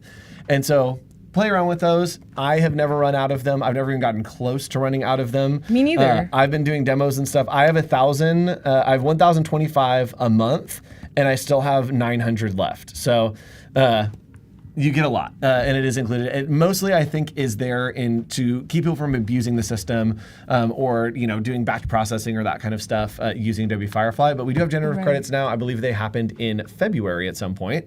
But there is some more information about that. Sorry, Wade, I don't have a link for you to share with the audience or the chat. I'll find one, though. I'll find a good one. Yeah. I think that's so interesting because I think a lot of people have questions about the credits all the time, but just know that even if you don't have the credits, you can always you just generate slower. Yes. Right? If you want to be faster, then you can keep that in mind and, understand that that's like another level of maybe overhead for you to consider, have that conversation with your clients as well. Giving y'all some business intel as well here. Knowledge is power. Knowledge is power. So let me see what else. So I introduced the texture that we had here, this one. And because it's black and white, mostly I get to incorporate it fairly easily without converting it. And you can see here, screen is blending wonderfully with all of these, but any of these are giving different results. And I added a mask so things are blending together better. But I'm thinking here, well, like actually the gradient could be a different color palette and can get a little bit more, more kind of my vibe. So I might go in here, see 0B, and start introducing maybe a little bit of that orange hue. I like the idea of like the texture having some, it's like a colored texture. And you have to think, okay, well, this blue is landing on my highlights. Like, what do I want my highlight color to be? And so I like just keeping this on only web, so you can see all of these colors reduced to kind of the minimal amount, so you're not so overwhelmed. And you can start to play here, going up and down in that same tonality. What it would look like to choose any of these, right? So interesting, yeah. Yeah, I do it that way so I don't have so many decisions to make in that respect. I might choose a much brighter color here, maybe like a yellow, pastel yellow. And it's an experimental for sure because it comes out a little bit different. But this is a little bit of a lighter color. We might not even need that one in here, and just press OK. And so I have this blended in here, which could be introduced in a different way. Color modes are probably one of my favorite things to use. Yeah, because you can just start seeing what things look like when they mesh together, and Yeah, completely different. And so one of the things I liked, I lost that mode here. Maybe something, that's so pretty. That's so pretty. I kind of miss the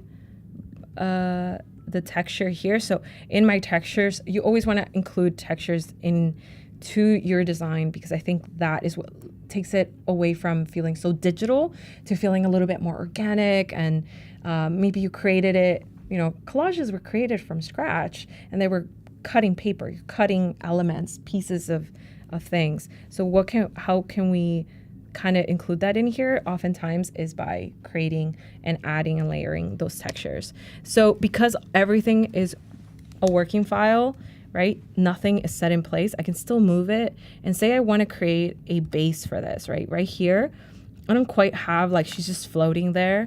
So in this phase, it will be important what you have visible. So I want only this visible at the moment. And I'm going to create a new layer. My layers are a little bit messy right now, but I promise they're That's not how I work too. That's how I work in pure chaos. I'm like, wait, hold on. So what if I want to create like a base here, and I can say like, it's a base of moss with flowers and flying butterflies? Yes. And of course you can like hone in into your concept even more. So like, hey, my theme is going to be the universe, or my theme is going to be like flowers, and this is for a botanical store. Like, and then you can start really add in those ingredients and generate them to construct a brand new artwork. And I feel like that's so cool. And what's cool is if you generate below an adjustment layer, like we have our threshold and the gradient maps, if you generate below, it will pick up all of those elements as well. And sometimes if there are weird seams, if there are things that aren't working, it's a great way to hide those, is to just put some kind of effect on top of it, and it will help hide kind of the imperfections that are there. So you mean like if you generate below this layer? So if you generate below where we have the gradient map, anywhere down there, anything that you generate is going to have all those effects already on it.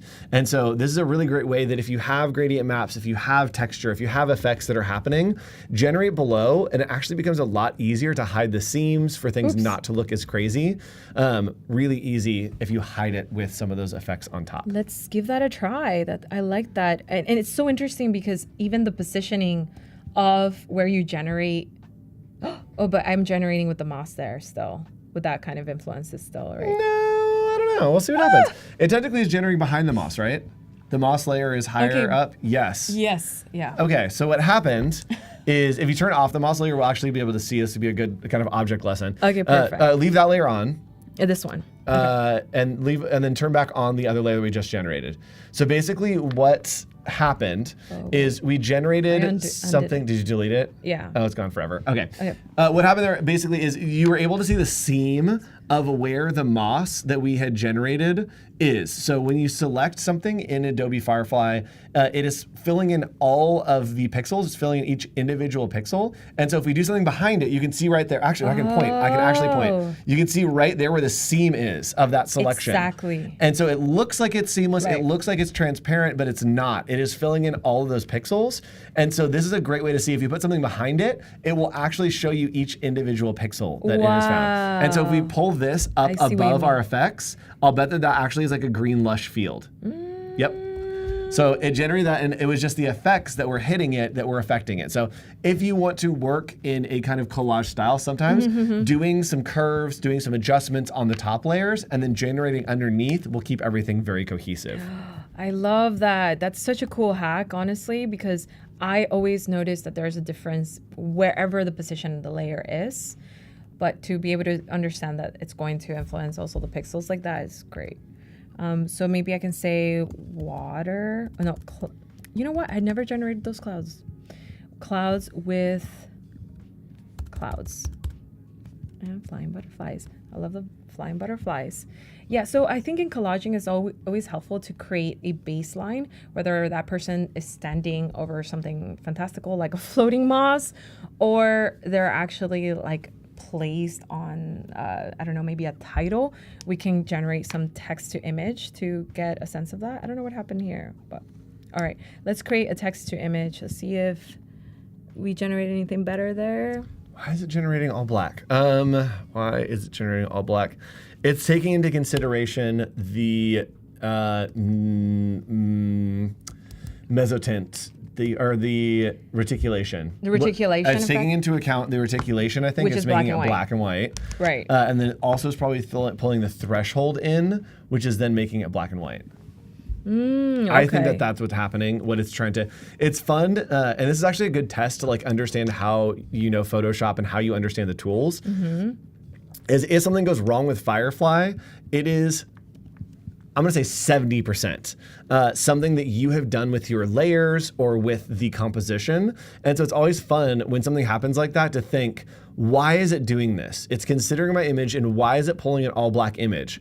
Oh, it's because the layers that I have are affecting, and even though it looks like it's red and white, it actually is black and white, and it probably is the majority black.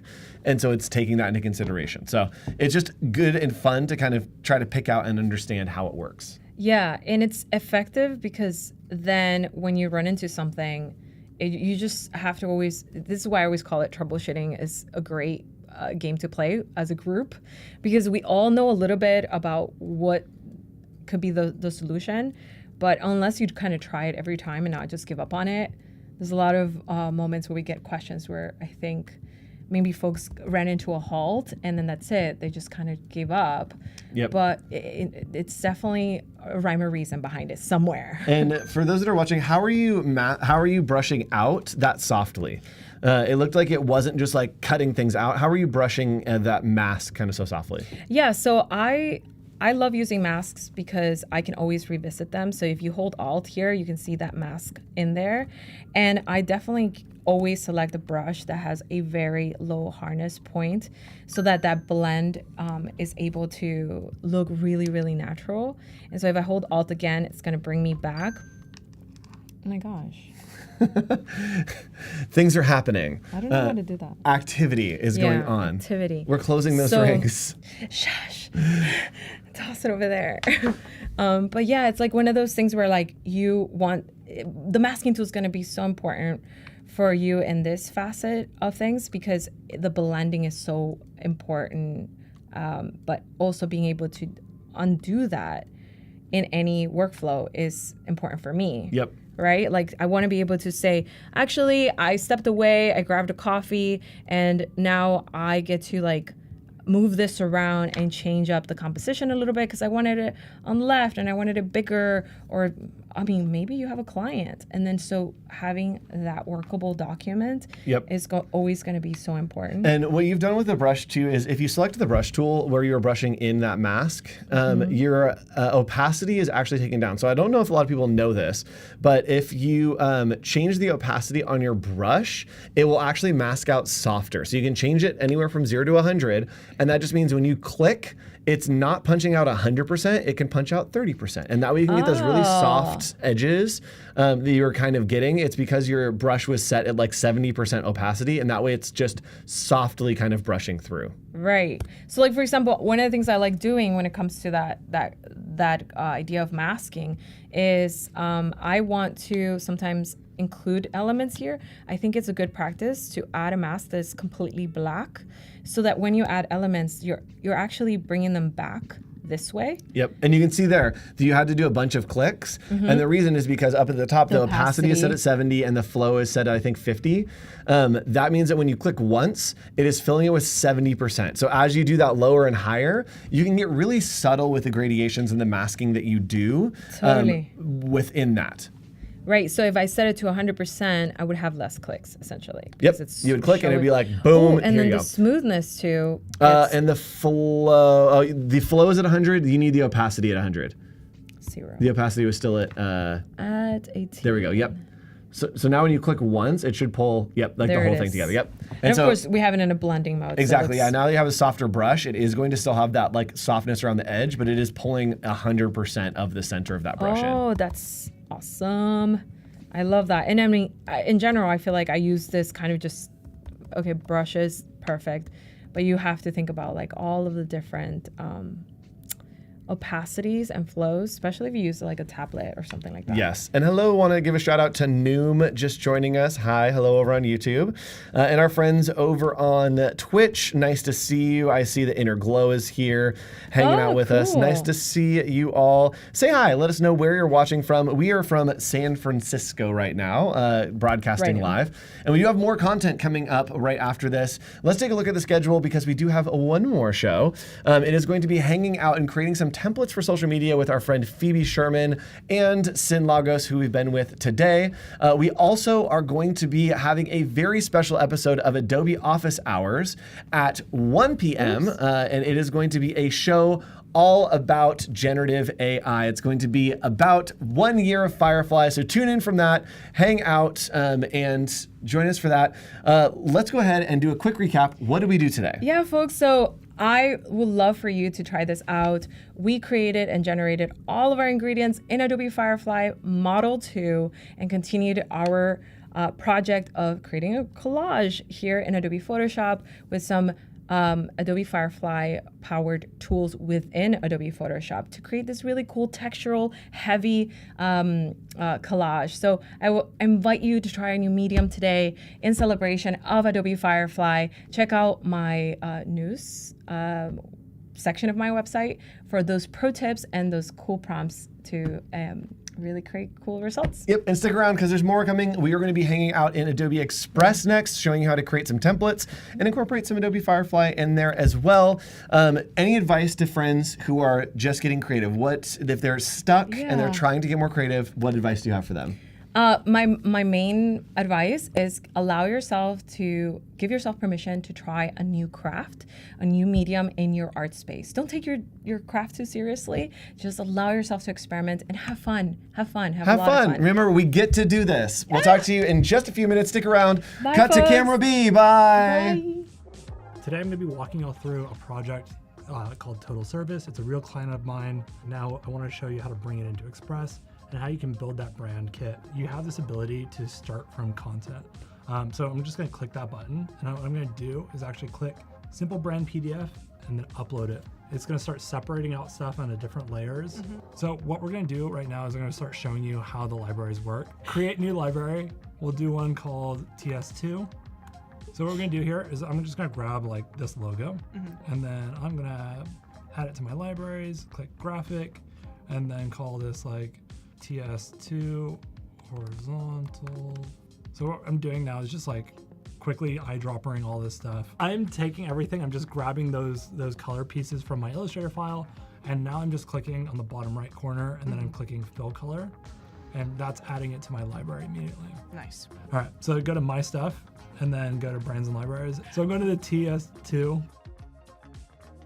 So now what I can start doing is just go to like fill colors and then just start pulling them. Beautiful.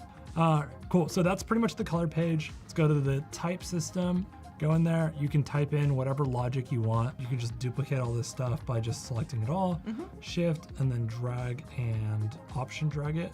And one of the new things that you'll see on my screen now is the spacing tool, so it'll start picking it up. So another thing while you're building out this, so if you did want to add like a tertiary typeface to it, the recommended typeface section is always super fun and it works really well. What we're gonna do is we're gonna start breaking the logo in the guideline. I don't know, let's grab this guy. Grab it in there. As you'll see, it's got the link icon there. That means it's linked directly into the libraries. What I can do here is show you. So go into Illustrator, and I'm going to just Shift X and just outline it, and then I'm going to Command S and save that, and I'll update my library. Nice. Look, your links of assets have changed.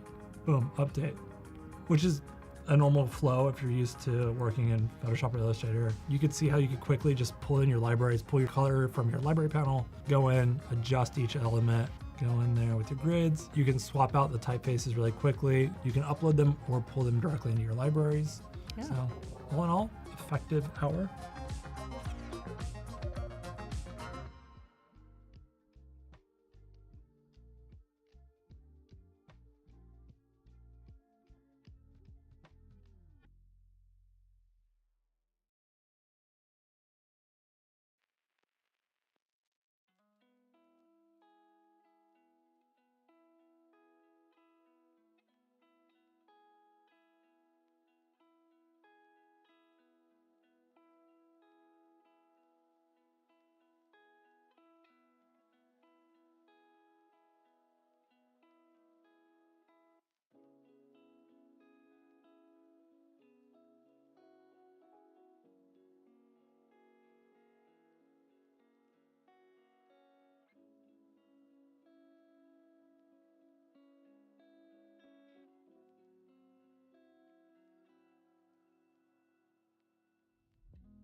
Hi folks, welcome back. We're here exploring more Adobe Firefly and we have Phoebe with us. Hello, hello. So happy to be here. So what we're gonna be exploring today? We are going to be talking about how to make templates for your community. Yeah. I love templates. I love repurposing, remixing, refreshing. That's awesome. We're going to be working on Adobe Express. So open up your Adobe Express and follow along. Join us on our chat. We have a Behance chat. We're everywhere, folks. We're on Twitch. So drop in a hello or let us know where you're joining us from. Questions are welcomed as well. Yeah, so let's jump right in. So I'm Phoebe. I am the founder of Girl Gang Craft. We run craft fairs, we have a podcast, and we offer classes and courses to small business owners. So cool. Yeah, follow us on all the things at Girl Gang Craft. And I've been an Adobe Express ambassador since before it was Adobe Express. It was called something else. Yeah. So today, we offer opportunities for small business owners. So one of the things that we are working on, small businesses are the backbone of everything, the world, internet, more than just the country. Yeah. So we are offering a gift guide for Mother's Day. So we've done this. Yeah, it's right around the corner. We just found out in the other segment that I was on that Mother's Day is all different sorts of dates all over the world. Oh, yes. Right, second Sunday. Yeah, that's so true. We're here, Mother's Day in the U.S., May 12th, I believe. And so we offer a gift guide for the holidays, and we're doing it again for Mother's Day. So it's a shoppable guide of things that you can buy for your mom. And the focus is femme-owned small businesses. So today we are working on these templates for our community who are a part of the gift guide for them to share once the gift guide is live. So actually, if you're a small business owner and you want to be part of the Mother's Day gift guide, you can join on our site right now, girlgangcraft.com, and /apply, and then you'll see our events to apply for and our gift guide. And so once you get in and the gift guide is live, we'll be working with these Adobe Express templates. But I'm going to show you how to make them. Yeah, I'm really curious how to make Adobe Express templates now because I think a lot of things have changed, right? Yes. The app is constantly changing, refreshing, which is great because there are tons of new features and it's really cool. So now we have the Adobe Express app as well. Yes, so you could do this on the app. I'm a desktop girly. I like to be off my phone as much as possible. I'm on it already, so a little bit more ergonomical. Yeah. I get that. So this is sort of what we're working with. I'm going to start from scratch today. And we're going to do these templates to be a reel or a story. So we're going to work in this 16 by 9 shape. So I'm going to the Instagram story. And I actually got some of that from a template. So we're going to just scroll through on the left and see what they got. I sometimes like to get some inspiration from the templates. Like sometimes I'll start from the templates or sometimes I'll just see what the vibes are and then sort of play around with it myself. Let's see if I can find That's so interesting template. because I do think about the templates as the first starting point because it already has text, it already has a background, it already has an image. So even if I have to replace that, it will be fine. But I like that you pointed out the vibes. They all have a different energy. Absolutely. So you definitely need to kind of select something around that also. That's a different criteria. Yeah, and I can't find the template. So that's fine. We're going to just copy some of these elements from my finished product. And do you keep a lot of your branding in here as well? I do. So we can talk about that too. Yeah. I am going to... I saw that you had your logo in there. Yes. So we'll just pull those little circles from the other page. But then our background color, I'm going to pick from our branded colors. So I'm going to go to swatches. And then, so right here, my brand is already added to Adobe Express. And so like you can have your logos, you can have your fonts there. The colors are really important. So I'm going to go ahead and pick that orange. I don't know which orange I like. So are these your brand colors as well? These are brand colors. Yeah. So they're already in there. I'm going to pick the lighter. I like this color vibe. It's very pastel, but it still has those color pops. Yeah. What did I pick on that one? We went for the dark orange. Okay. So let's go with the dark orange. And let's see. So yeah, these are our sort of colors. We got pastel. We got sort of these like deep sort of 70s colors, I would say. And I really like having a lot of contrast between my colors. I think it really makes the content pop and be exciting, and also, like, not to mention, easy to digest and read. So I just like these two little circle bubbles. I think it's really fun, but also sort of simple and like aesthetically pleasing. So it still does have that 70s vibe too. Yeah. So I'm gonna go into my stuff, and these are my libraries. The amount of times I called my folder stuff. Yeah. Since college, I think they got the memo. Absolutely. So my libraries are already here, and I labeled for today's live GGC Mom Day guide picks to make it really easy. I don't have to exit and pull anything from my desktop or my folders. It's all right here. So these are some brands that have already applied for a gift guide.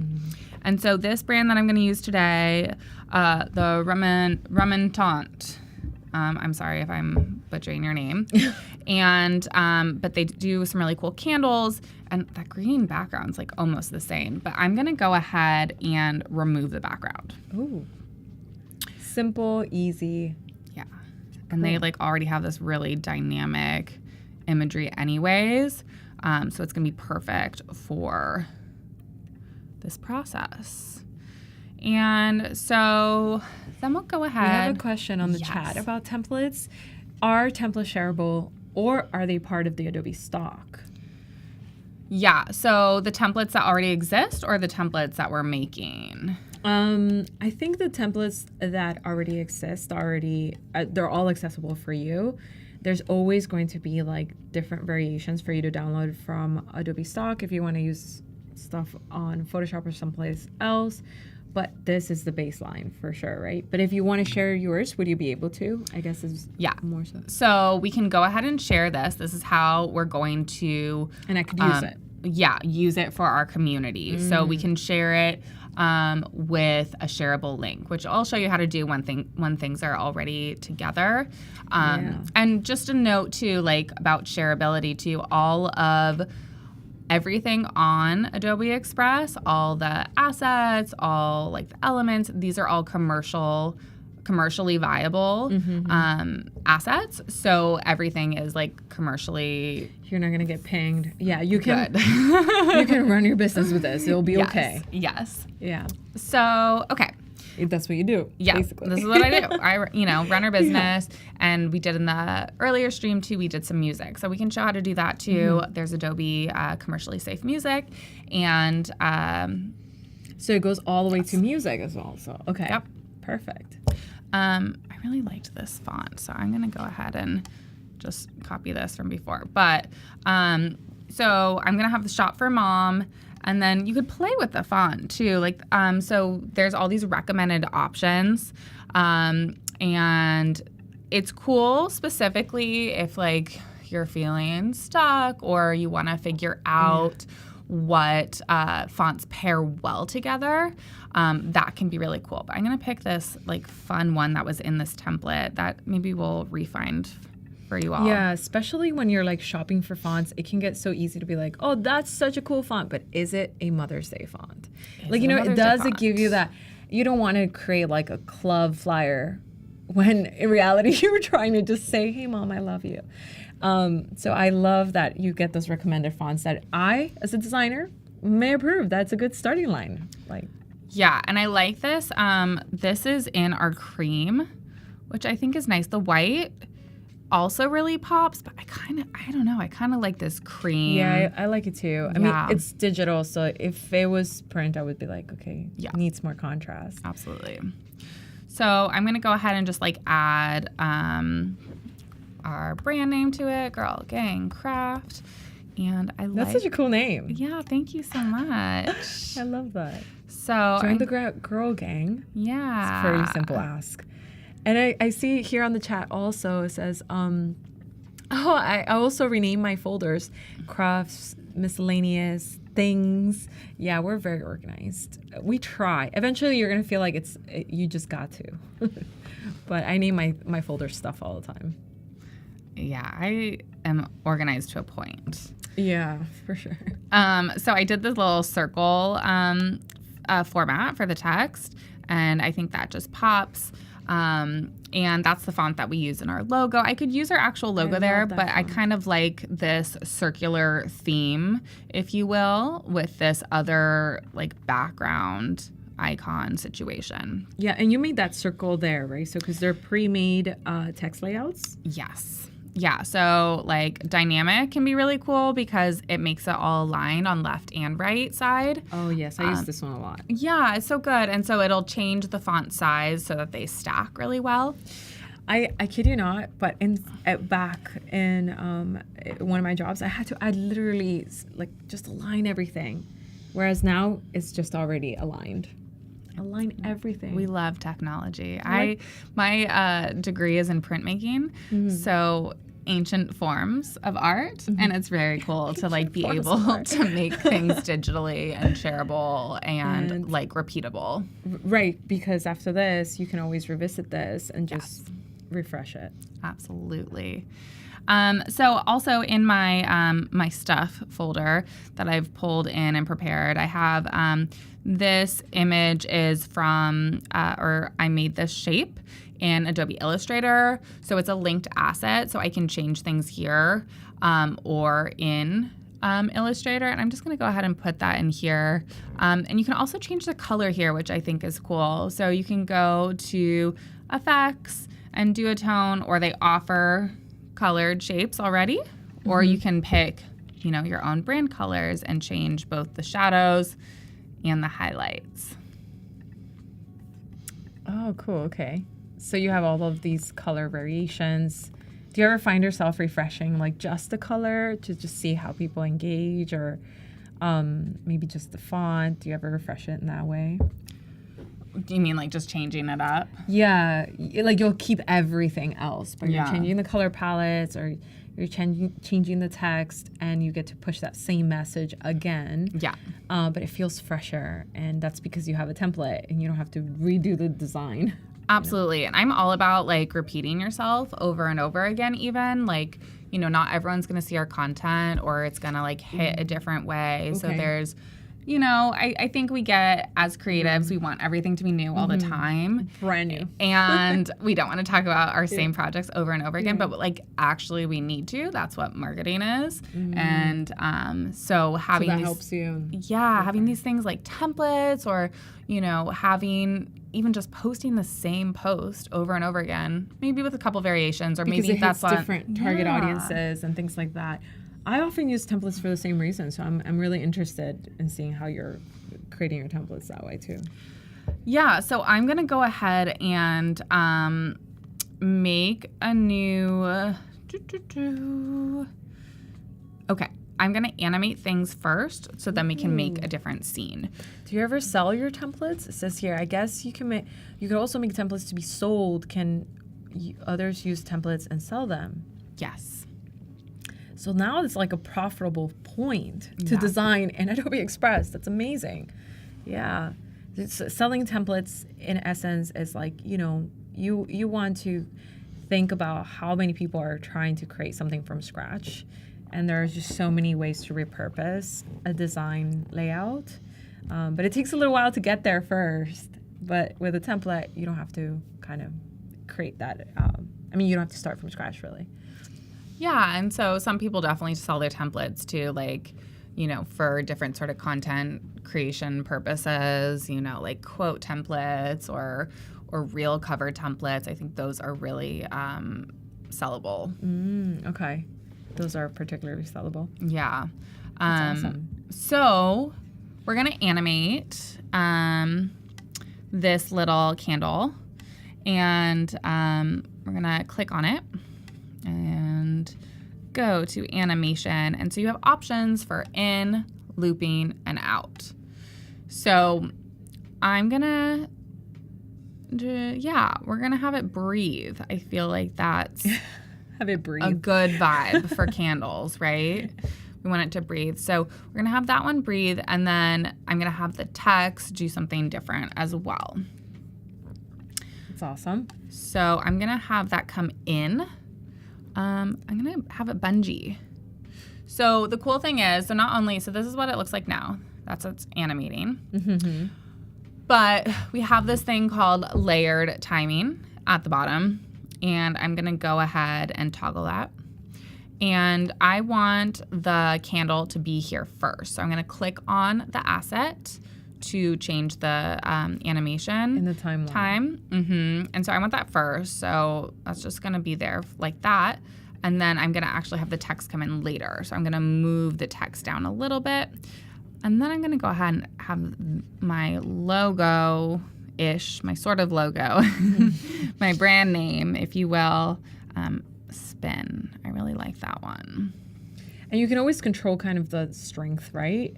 Yes. There's some more buttons within each intensity. animation. That's intense. If you wanted to make the wheel spin, there you go. But I think it was at 8 before, so let's see the difference.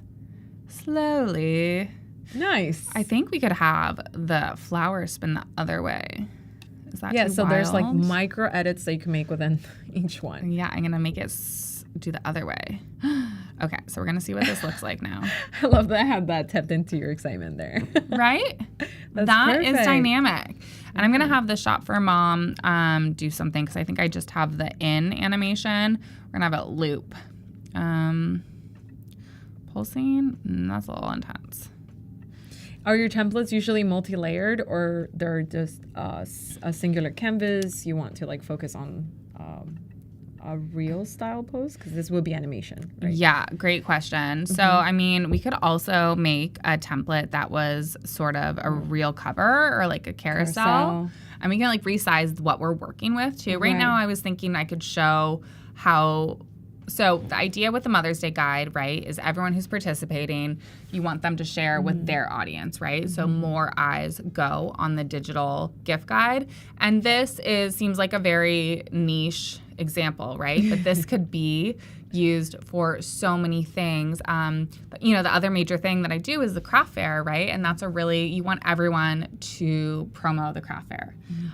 This could be, let's say, you are doing a DJ set and you want all the other DJs to share. What are some other examples? Maybe there's a school fundraiser. Yeah, absolutely. I actually found myself using templates quite often with clients because it feels like, okay, it's actually a win for the client in this scenario because I create an artwork, just like you have right here, but they get to keep a template, something that can get repurposed. So you might say, well, but why would why would you give that? Because I trust that my work can get created and recreated by me only. So like that refreshment will be fine. And I want to help my client have that asset should they want to change the date or they want to change like a detail on the sponsor. Those are very helpful ways to kind of navigate that collaboration between clients using templates. Absolutely. Yeah. I mean, there's so many use cases for this too. Yeah, I think so. So for this specifically, I'm thinking we make a reel where they can highlight some of their favorite brands from the gift guide. Okay, cool. So like everyone might have a different sort of video that they show on their feed, and that's just gonna be able to bring in more folks, right? We're tagging people, it's community oriented, and reels are obviously really dynamic and a great... They open up to a lot. Yeah, they're a great thing to show on Instagram. And again, you could do this TikTok. as well, or, you know. Do you find yourself using Adobe Express to like schedule a lot of that, or this is more artwork creating? Both, yeah. I mean, we can schedule here on Adobe Express for all of can. the things, absolutely, for Instagram. Everybody has preferences, I get TikTok, etc., Pinterest, YouTube, etc. That's awesome. So, okay. Back to this animation. So this is what we're looking at right now. Yeah, and as we segue in, I'm just going to welcome a few folks here on the chat. Thank you for joining us, Oliver. Yes, Oliver, you may get a slice of that cake if you go generate it. They're asking, do we get a slice of the birthday cake? Do we? That is a very pressing question, and I've been wondering the same thing. So you get a slice if you go generate a birthday cake on Adobe Firefly and show us and tag us and the works, and we'll give you a slice of gratitude. Oh, are we talking about the Adobe Firefly cake that they posted? Yeah. It looked so good. You know, we're here in studio. We should get some cake. I think that's going to be the next step after this. I love it so much. Yeah. Okay. Well, speaking of cake, we can feature some other treats. So what I did is I added a scene, and I just duplicated everything from the first thing. So we're probably not going to have this be whole 5 seconds. Maybe it's like 2 seconds, and we can test that timing. But the idea is I'm going to go ahead and change the featured image. We have these colorful pretzels. And I do want to tell you who these pretzels are from, so hang tight. Oh yeah, that's Right Sweetie. What a great brand name.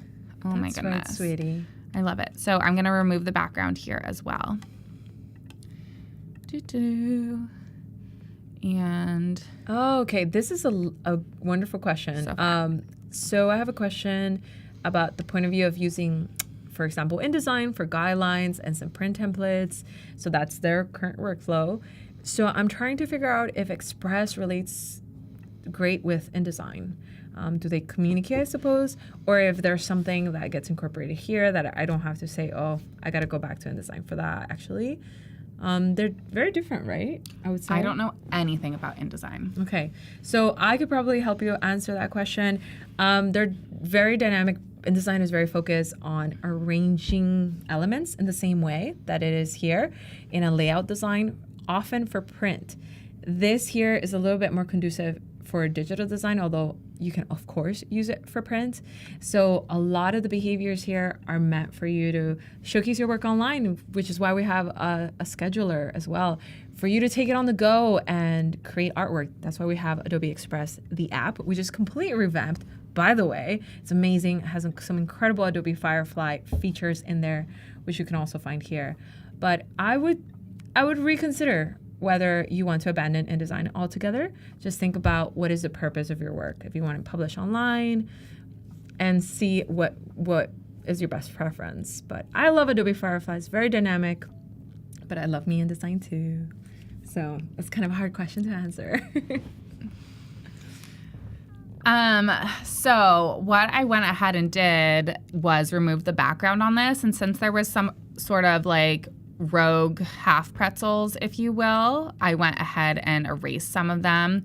And I'm actually amazed at how well that worked, because this looks pretty good. I did notice that there was like on the edge, so you just deleted it. I just deleted them. Okay. Yeah. I could reshow that. Should I reshow that? Yeah, sure. Okay. And a lot of these, like remove background, erase, all of those are essentially generative fill. It is just generating and substituting areas or removing areas. So it is powered by Adobe Firefly. So keep a lookout for those, because those are going to be really effective and fast. Yeah.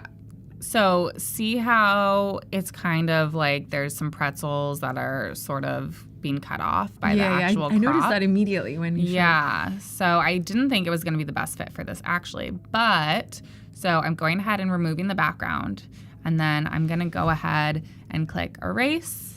And I'm just going to make this a little bigger. I tend to work on the tiny, like, I feel like there's two modes for creatives. There's like the work really far in this tiny thing, or zoomed like in really, or like this, you know? I completely do that. And I do too. yeah. So we're at that phase. Yeah, we're zooming in a little bit. But look at, I'm just erasing this, and that's pretty good. There's a couple. And you're doing it with the laptop, no mouse. Yeah. And just trying to, because that's the thing about these spaces. It's all about doing kind of quick edits. You're definitely not going to be retouching here. For that, you're going to be jumping into Photoshop. But that's how dynamic this place is. It's like why not? This looks pretty good. Mm-hmm. Sometimes you have to be like, is that a mark on my computer, or is that it's a little smudge here? You're gonna go ahead and erase that too. But like that looks pretty good. And I'm not really a Photoshop person. I dabble in Illustrator, but so like I wouldn't even really know how to do some of that retouching in Photoshop. So, for people who have other fortes and use this mostly for marketing. There's I so love many it. easy ways to do it. I think personally, this has been a wonderful segue to like get everyone to know a little bit about design, because it was hard to be a designer when no one knew anything about design, and they were requesting all the wrong choices. Make the logo bigger, the works. But now we have all of these folks working on marketing like you, and you get an essence of like those practices. You get to use a timeline. But you're not using Adobe Premiere. You're using Adobe Express. Super cool from this vantage point. Yeah. And okay, we're good. We're just offline. Just close our somehow. eyes real quick. Production help. Okay, we're good. I think we're good again. I don't know what's going on, but okay. Maybe. Great.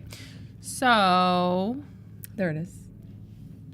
He's going to switch to the screens. But we're here. We're here. We're still here. Folks, we're here talking. celebrating Adobe Firefly across the entire ecosystem. And Phoebe is a big fan of Adobe Express for her marketing practices. So I often use it for the same thing, to be honest. Yes, Adobe Express is so good for social media specifically. Yeah. Using it for flat static images or making reels like we're talking about, reel covers, having these really... So you use it for that a lot. Yeah. The reel covers can be very strategic, and, something like this looks really cool on itself, but then is anybody going to look at it? And I often take the step to create thumbnails too. Yeah, absolutely. I mean, that's an issue with branded content, is sometimes it doesn't register as much for consumers. Like it registers in the brand identity, which is really important. But, with the rise of TikTok, there's sort of this desire for more like raw and real content that's face-oriented. People want to know about you. People want to know about behind the scenes. We're getting the insider scoop here. Yeah, but I think there is still a place for branded content. Like, right? So maybe I would test out a few things. Maybe I would have a reel like this talking about Mother's Day, and then maybe I would also have a, floating face vibe, talking to camera. Maybe I would also do a carousel. So, right, you're like trying these different types of content, and that's going to really build out your campaign, right? That's going to attract different people. There might see multiple of it. We're including that, call to action to get people to sign up for things. So when you do all those multiple projects, do you ever feel like, okay, how do I keep my brand cohesive across the way? Do you have any tips on doing that? Yeah, so there's a couple ways. One, your face can be your brand. So if your face is in all the pieces of content or in some of them, right, that's going to be a cohesive factor. The reel covers is a really good way to, that's Instagram centric and not on TikTok, right? You have there. All the templates, right? That's going to be plug and play your brand colors, right? So when you're scrolling on Instagram, right, maybe the content underneath the reel covers is a little bit more raw and unfiltered, but I think people on Instagram still like a pretty brand. I think we come from the place of we loved something well crafted. Yeah, and I think TikTok has come, to fight for that, and I think it has a time and place. And absolutely. I always joke that there's always a point where like we push too far on one side, we went too crafty, too specific. We have to kind of push in the other way. So we're experiencing a little bit of that. So I love that maybe this is a great place to experiment and do like A/B testing and do like a really face forward template, and then do one that is a little bit more product heavy. Absolutely. And when we're talking about a campaign that's a template, right? Like maybe your customer is following you and then they're also following the other people who are putting up the template. So that's like multiple face points. And that's going to be brand cohesive as well too. Yeah. So thinking about sort of the biggest the bigger like ecosystem of social media rather than just you and this one piece of content, I think is really helpful. I also know that as creatives, we get so stuck in seeing how well this one piece of content performed and your engagement and your likes and blah, blah, blah. And like, you have to think about the bigger picture because I mean, it'll be so detrimental to just be focused on numbers Keep for you one there, content. right? Yeah. Do you ever say then go into like text to template and request some of those asks? Yeah, like you have a lot of imagination for different strategies for marketing. Does that ever kind of get you started somewhere? Because I've tried it in different ways, but that makes me curious. I think I've done the text to template like one time. I do like the AI text, but not, I don't know, the text. I like to look at what templates already exist. I feel like that's helpful for me. Can we see some of those there in the text, the templates that already exist? Yeah. So Do any of these fit like closer to some of the strategies you were saying? Yeah, sure. Yeah, absolutely. I mean, I think some of these are good. Like, I'm just pulling up these brackets, and these are Instagram stories. But this is, totally different. But having these sort of collaborative pieces of content can do really well. Like, we've done, circle your favorite, I don't know, whatever you bring to a craft fair. What drink do you bring to a craft fair? What's your favorite, blah, blah, blah. And then people just circle them and repost them. That's a good idea. So repurpose these those have options, decisions, and you can collaborate with the viewer. We've done a bingo before, and that was really popular, and people loved that, and they loved sharing it too. So thinking about shareable content is so important, which is, similar to the template vibe, right? Yeah. Like how many people can continue to share your work, and it can be exponential, right? The more eyes on your work, the more people on your brand, and that's just a good marketing strategy. That's cool. Yeah, Keys is agreeing with you that branded short videos is definitely a thing to watch for in advertising. So we're on the right place, I think. It's not to be taken lightly. A lot of these simple things that you can do in Adobe Express can actually really amplify your business. And I experienced it firsthand too. I use it all the time. And I'm shocked at how much I didn't want to use Adobe Express at first because I'm like, well, I'm a professional. Like, why would I be in here, right? Like, I could be in Adobe Photoshop and InDesign and a Premiere. But there's a one factor that really changes that for me, and it's like the speed and easiness of this workflow that I actually use in Photoshop, InDesign, and Premiere, but in one place.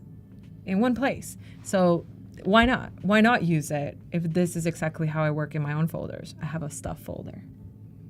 Right? Yeah, I think that's really interesting too. I mean, I think Adobe Express is really a universal tool. So exactly, people who are professionals using it, and also people who are not professionals and don't have design experience.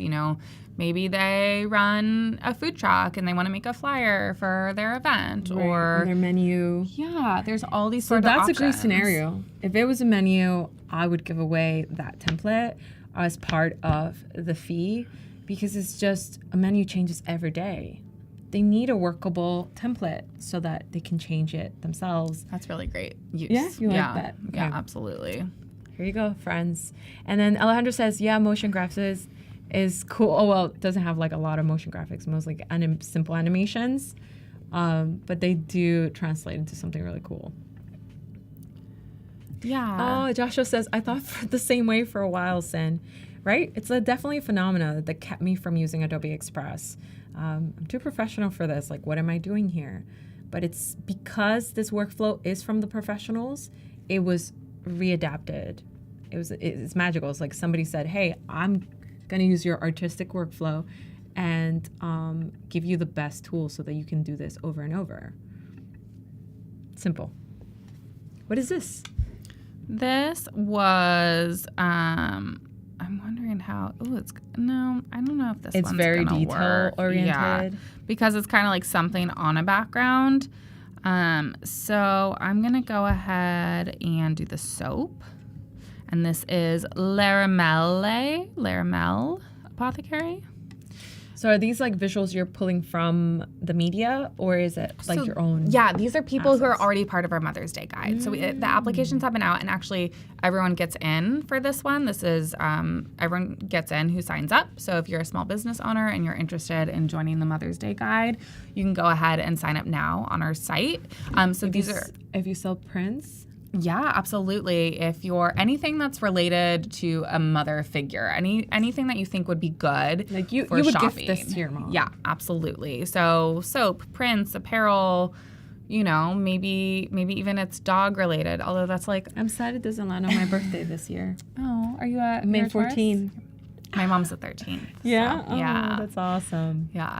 So we're gonna use the soap, and so I've strung together these 3 scenes. Great. And so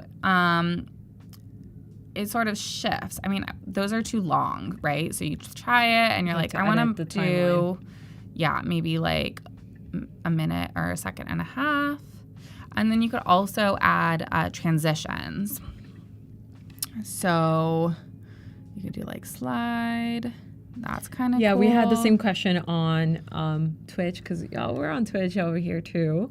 And it's like, I love the pictures behind the candle. Were those Adobe stock, or they're kind of like they were embedded part of the same photo? Those are their images. So I don't know what they did, if they did that digitally, or I guess they would have to be digitally. I don't know how you would lay that. I think so.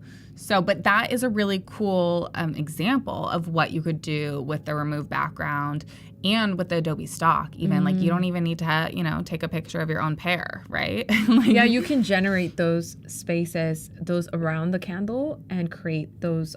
What I would do in my photography is called props. It's like, okay, so the candle smells like pears. Okay, let's use those props. But what if you could just generate a pear? Boom. We don't have to wait if the pear gets wilted, if I have to get a fresher one. Now food waste. I mean, this has happened to me in sets all the time. I'm like, okay, we had to add a little bit of salt on this just to make it look a little bit fresher. Don't get me started on avocado. But, you can render it. You can generate it. I mean, that's such a good example, too, of what you can do to make your own brand photos.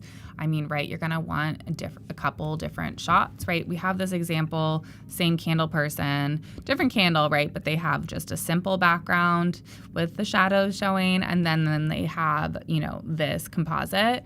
And I think this works so well for candles, for fragrances, right? Because one, it's an easy sort of way to figure out what else to add in the photo, right? And second of all, you can't smell candles online, right? So it's really important in your copy and in your imagery to depict what the candle smells like. This is why you want candles to have really cute packaging, because you need to figure out why people are going to buy candles online. And that's the challenge. I wonder if in media you can find like a candle flame. Ooh. To make it, and then maybe we can animate it and make it look like it's actually flickering. Let's see. We have some folks here on Twitch saying, I keep missing you on stream. So like maybe the Adobe Live, we're just streaming on Twitch. It isn't, right? Am I right about that? So Adobe is always live on Behance and on YouTube. And if you're lucky, today we're live also on Twitch, because we're celebrating the 1-year anniversary of Adobe Firefly. So you can keep up with us anywhere in all those places. And we're always live, so that's probably the best part. You can always say hello live. So this is an example. We found this flame, but it actually creates an entirely different vibe for the content, right? Yeah. It becomes a little bit more like, tough guy, motorcycles, it does. How badass, funny. Right? So like over that, yeah. I mean, there's really, one right below. I think it's more of a candle flame. Do you see that? Oh, you're totally right. Right, that's so much different. And like thinking about but your if you wanted imagery to create choices, that vibe, you could. Yeah, I mean, it's really important to think about like what sort of imagery works for who you're selling your stuff for, right? Yeah, Key says, is that a candle? I thought it was some sort of cup. Okay, so things like that, you know, you want to help out the elements because it's a fast space where people are just looking at your reel in a matter of seconds. So these little elements can help you, whether it's like typography, you write out, this is a candle, you know, beautiful candle for your mom, or it's elements like this, visual elements that can help you get those context clues. I mean, so that looks a little janky. I mean, I think the imagery is really beautiful without it, but this is cool. You could, you know, play around with this and make it animated. So let's try that. Inner Glow on Twitch says, happy birthday, Firefly, and some really cool emojis I can't even describe. That's awesome. I'm loving the Twitch fam support. Okay, so I wonder, not drop in. I think it would be an animation. Go outside. Blinking? Like brief? Maybe. Speed slow. This is totally like different. Blinking? Maybe no. That.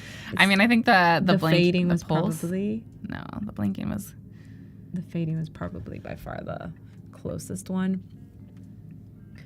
Yeah. Anyway, something to play with. Something to play with. You can just leave it on. I guess maybe make it a little bit smaller. But you can see the variations and animations that you created here. Oh, that's cool. I like that entrance. How'd you do that? So that has a transition. Yeah, so these all have transitions in between the scenes now. Transitions in between the scenes. That's what was missing from Adobe Express, the app. That's what I remembered. I'm like, wait, I think this had to something else. So keep up with the Adobe Express, the app. If you don't see some of these features, I know they're in the works. That would be one of them, I think, will be up next. I missed that one. So I do want to talk about how this can actually be shared as a template. Mm-hmm. And I'm going to move my microphone slightly out of the way so I can see the right corner of my screen. And so you go to share and make a template. I could also go ahead and schedule this post. So let's say I wanted to just have it a reel, and I could go ahead and schedule it.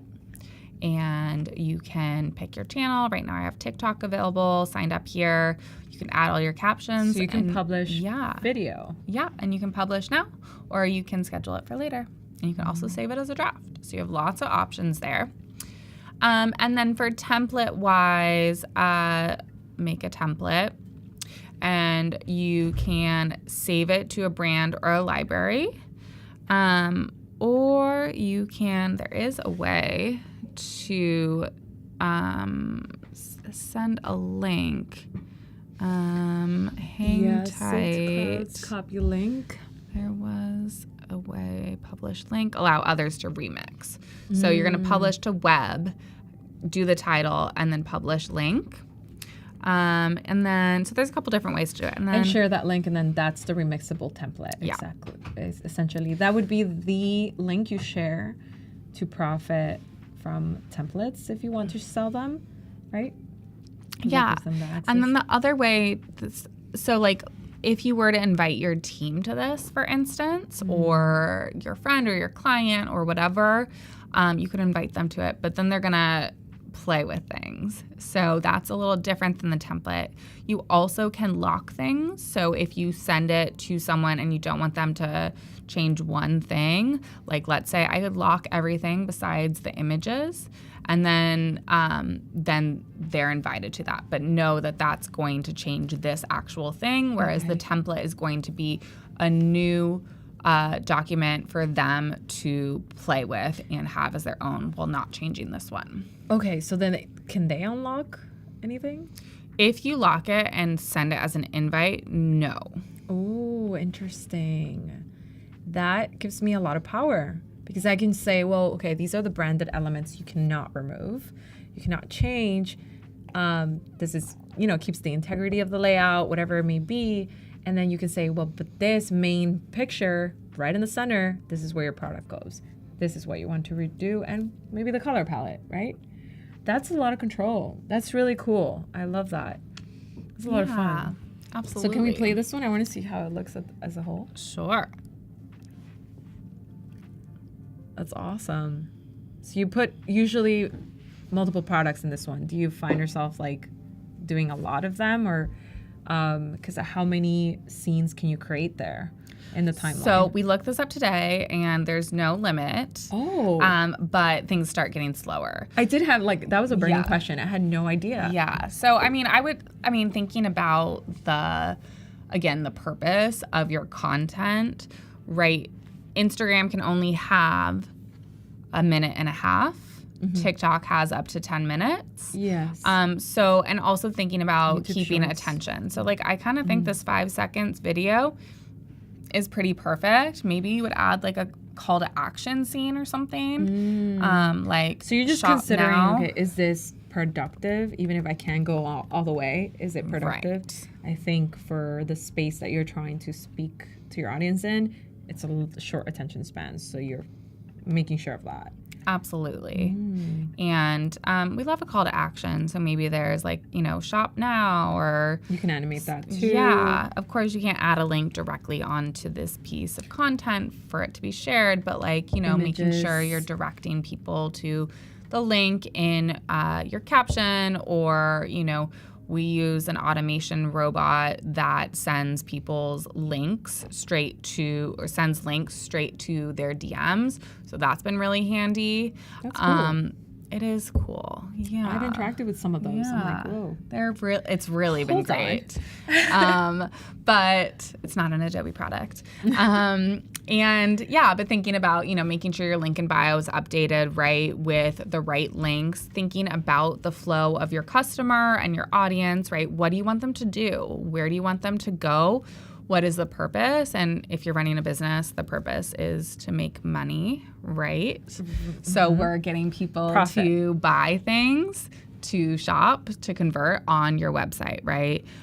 So call to action is really helpful to handhold people to guide them to do the things that you would like them to do for the purpose of your business. Yeah, absolutely. I agree with that wholeheartedly. It's one of those things that you have to think strategically of. It goes back to the question, which program do I use? Well, what are you hoping to achieve?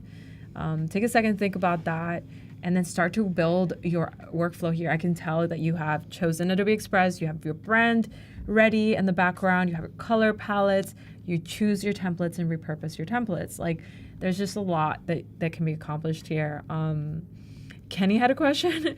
Just back to the flame. Is it possible to take the flame into a different program like Animate or After Effects? Yeah, totally possible. All those things are possible. I think we're trying to test the potential and the possibilities of how we can play with Adobe Express, staying within it. But I welcome you to try that and bring on those assets. And if you want to, go full on, it's so much fun to do mixed media. It's still the Adobe family, right? So why not? And then since it is Firefly's birthday today, we are going to play with some text effects for our little call to action slide. I love text effects. So yeah, there's a bunch of different sample effects right here that you can browse, or my favorites are the gooey ones. Ooh. Gooey is great. And also thinking about what works with the project that you're working on, right? Phoebe doesn't improve on the gooey choice. Goo for Mother's Day. Mothers are like, I don't want any more goo in their house. No more goo. But we maybe pink roses. Okay, cool. Moms love pink roses. Yeah. Let's see. So it's thinking it's going to change that. I think we found out earlier that we didn't like this font. I was going to say, that font is a little bit, it's actually kind of in between. You don't want a font that is too serif. Serif, it has too many edges, or it's too modern. Modern is usually when it's thin lines and thick lines. you want something that's mostly bold. Mostly bold because that's where the artwork is going to rest. So most of the time it gives you some font options. Yeah, and the orange background doesn't quite work with the pink flowers, so we're gonna change that to a cream. And let's see, I feel like we have multiple sizes here now. The pinks, we have multiple fonts here right now. That's can we what's zoom happening. in to see like the texture? And the Yeah, we can. Maybe we just keep shop in. Ooh, I see the flowers. Yeah, we have 2 different fonts right now, so I'm gonna change. It looks like the this Rose to- Parade. I said Macy's Parade earlier. Totally. Yeah. But that's kind of fun and mom-ish. But you can see it works much better in a sans serif font. Yeah. Sans being no serif. And so you could animate this too. Thank you. Wiggle, wiggle. Oh, there you go. Okay, so you can continue to animate, down to your call to action. You don't have to leave your call to action as kind of on the sidelines there. Give it a little love. That is so, and I get just friendly, spunky, funny out of that entire reel. Yeah, absolutely. Again, thinking about your vibe, what makes sense with your brand voice, maybe a dad's, not to make things so gender oriented, but thinking about, who your audience is, what they like, again, I don't think the red matches, so maybe we find something that makes a little bit more sense. I don't love the gold, but finding things, maybe even going into shapes instead. Different assets. Yeah. Yeah, most of the time I would have to create an arrow from scratch. And not everyone wants to do that. A folder or keep a folder. No, I don't want to do that. Yeah. I would eventually just keep folders just the same way that they have element folders, background folders, design assets folders. It's a library. That's why I love the Adobe Creative Library, because it speaks across all of the Adobe ecosystems. But this functions the same way, so I don't have to reinvent the wheel in a way. And that's always super fun. We're just adding some little flowers, and we're making them not gray, because obviously that doesn't work. Maybe one orange and one our pink color. You can animate those. And yeah, I love the spinning flowers. That crazy wheel. Yeah, exactly. Those are my favorite. Spin. And one has to spin the other way. The other way. Yeah, exactly. Toot.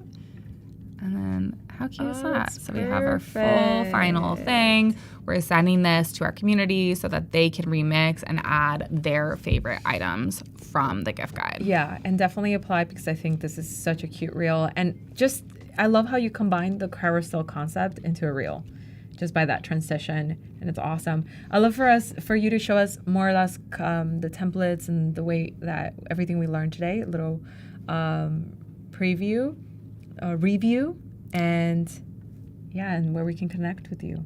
Sure, yeah. So we started with, the 16:9. We found a template, and we really personalized it with our own brand colors that were saved in our brand. We pulled in our images that were saved in our library, and really played around with animations, not only in each scene, but also these transitions between scenes, making sure that we added our call to action at the end and sharing it as a template.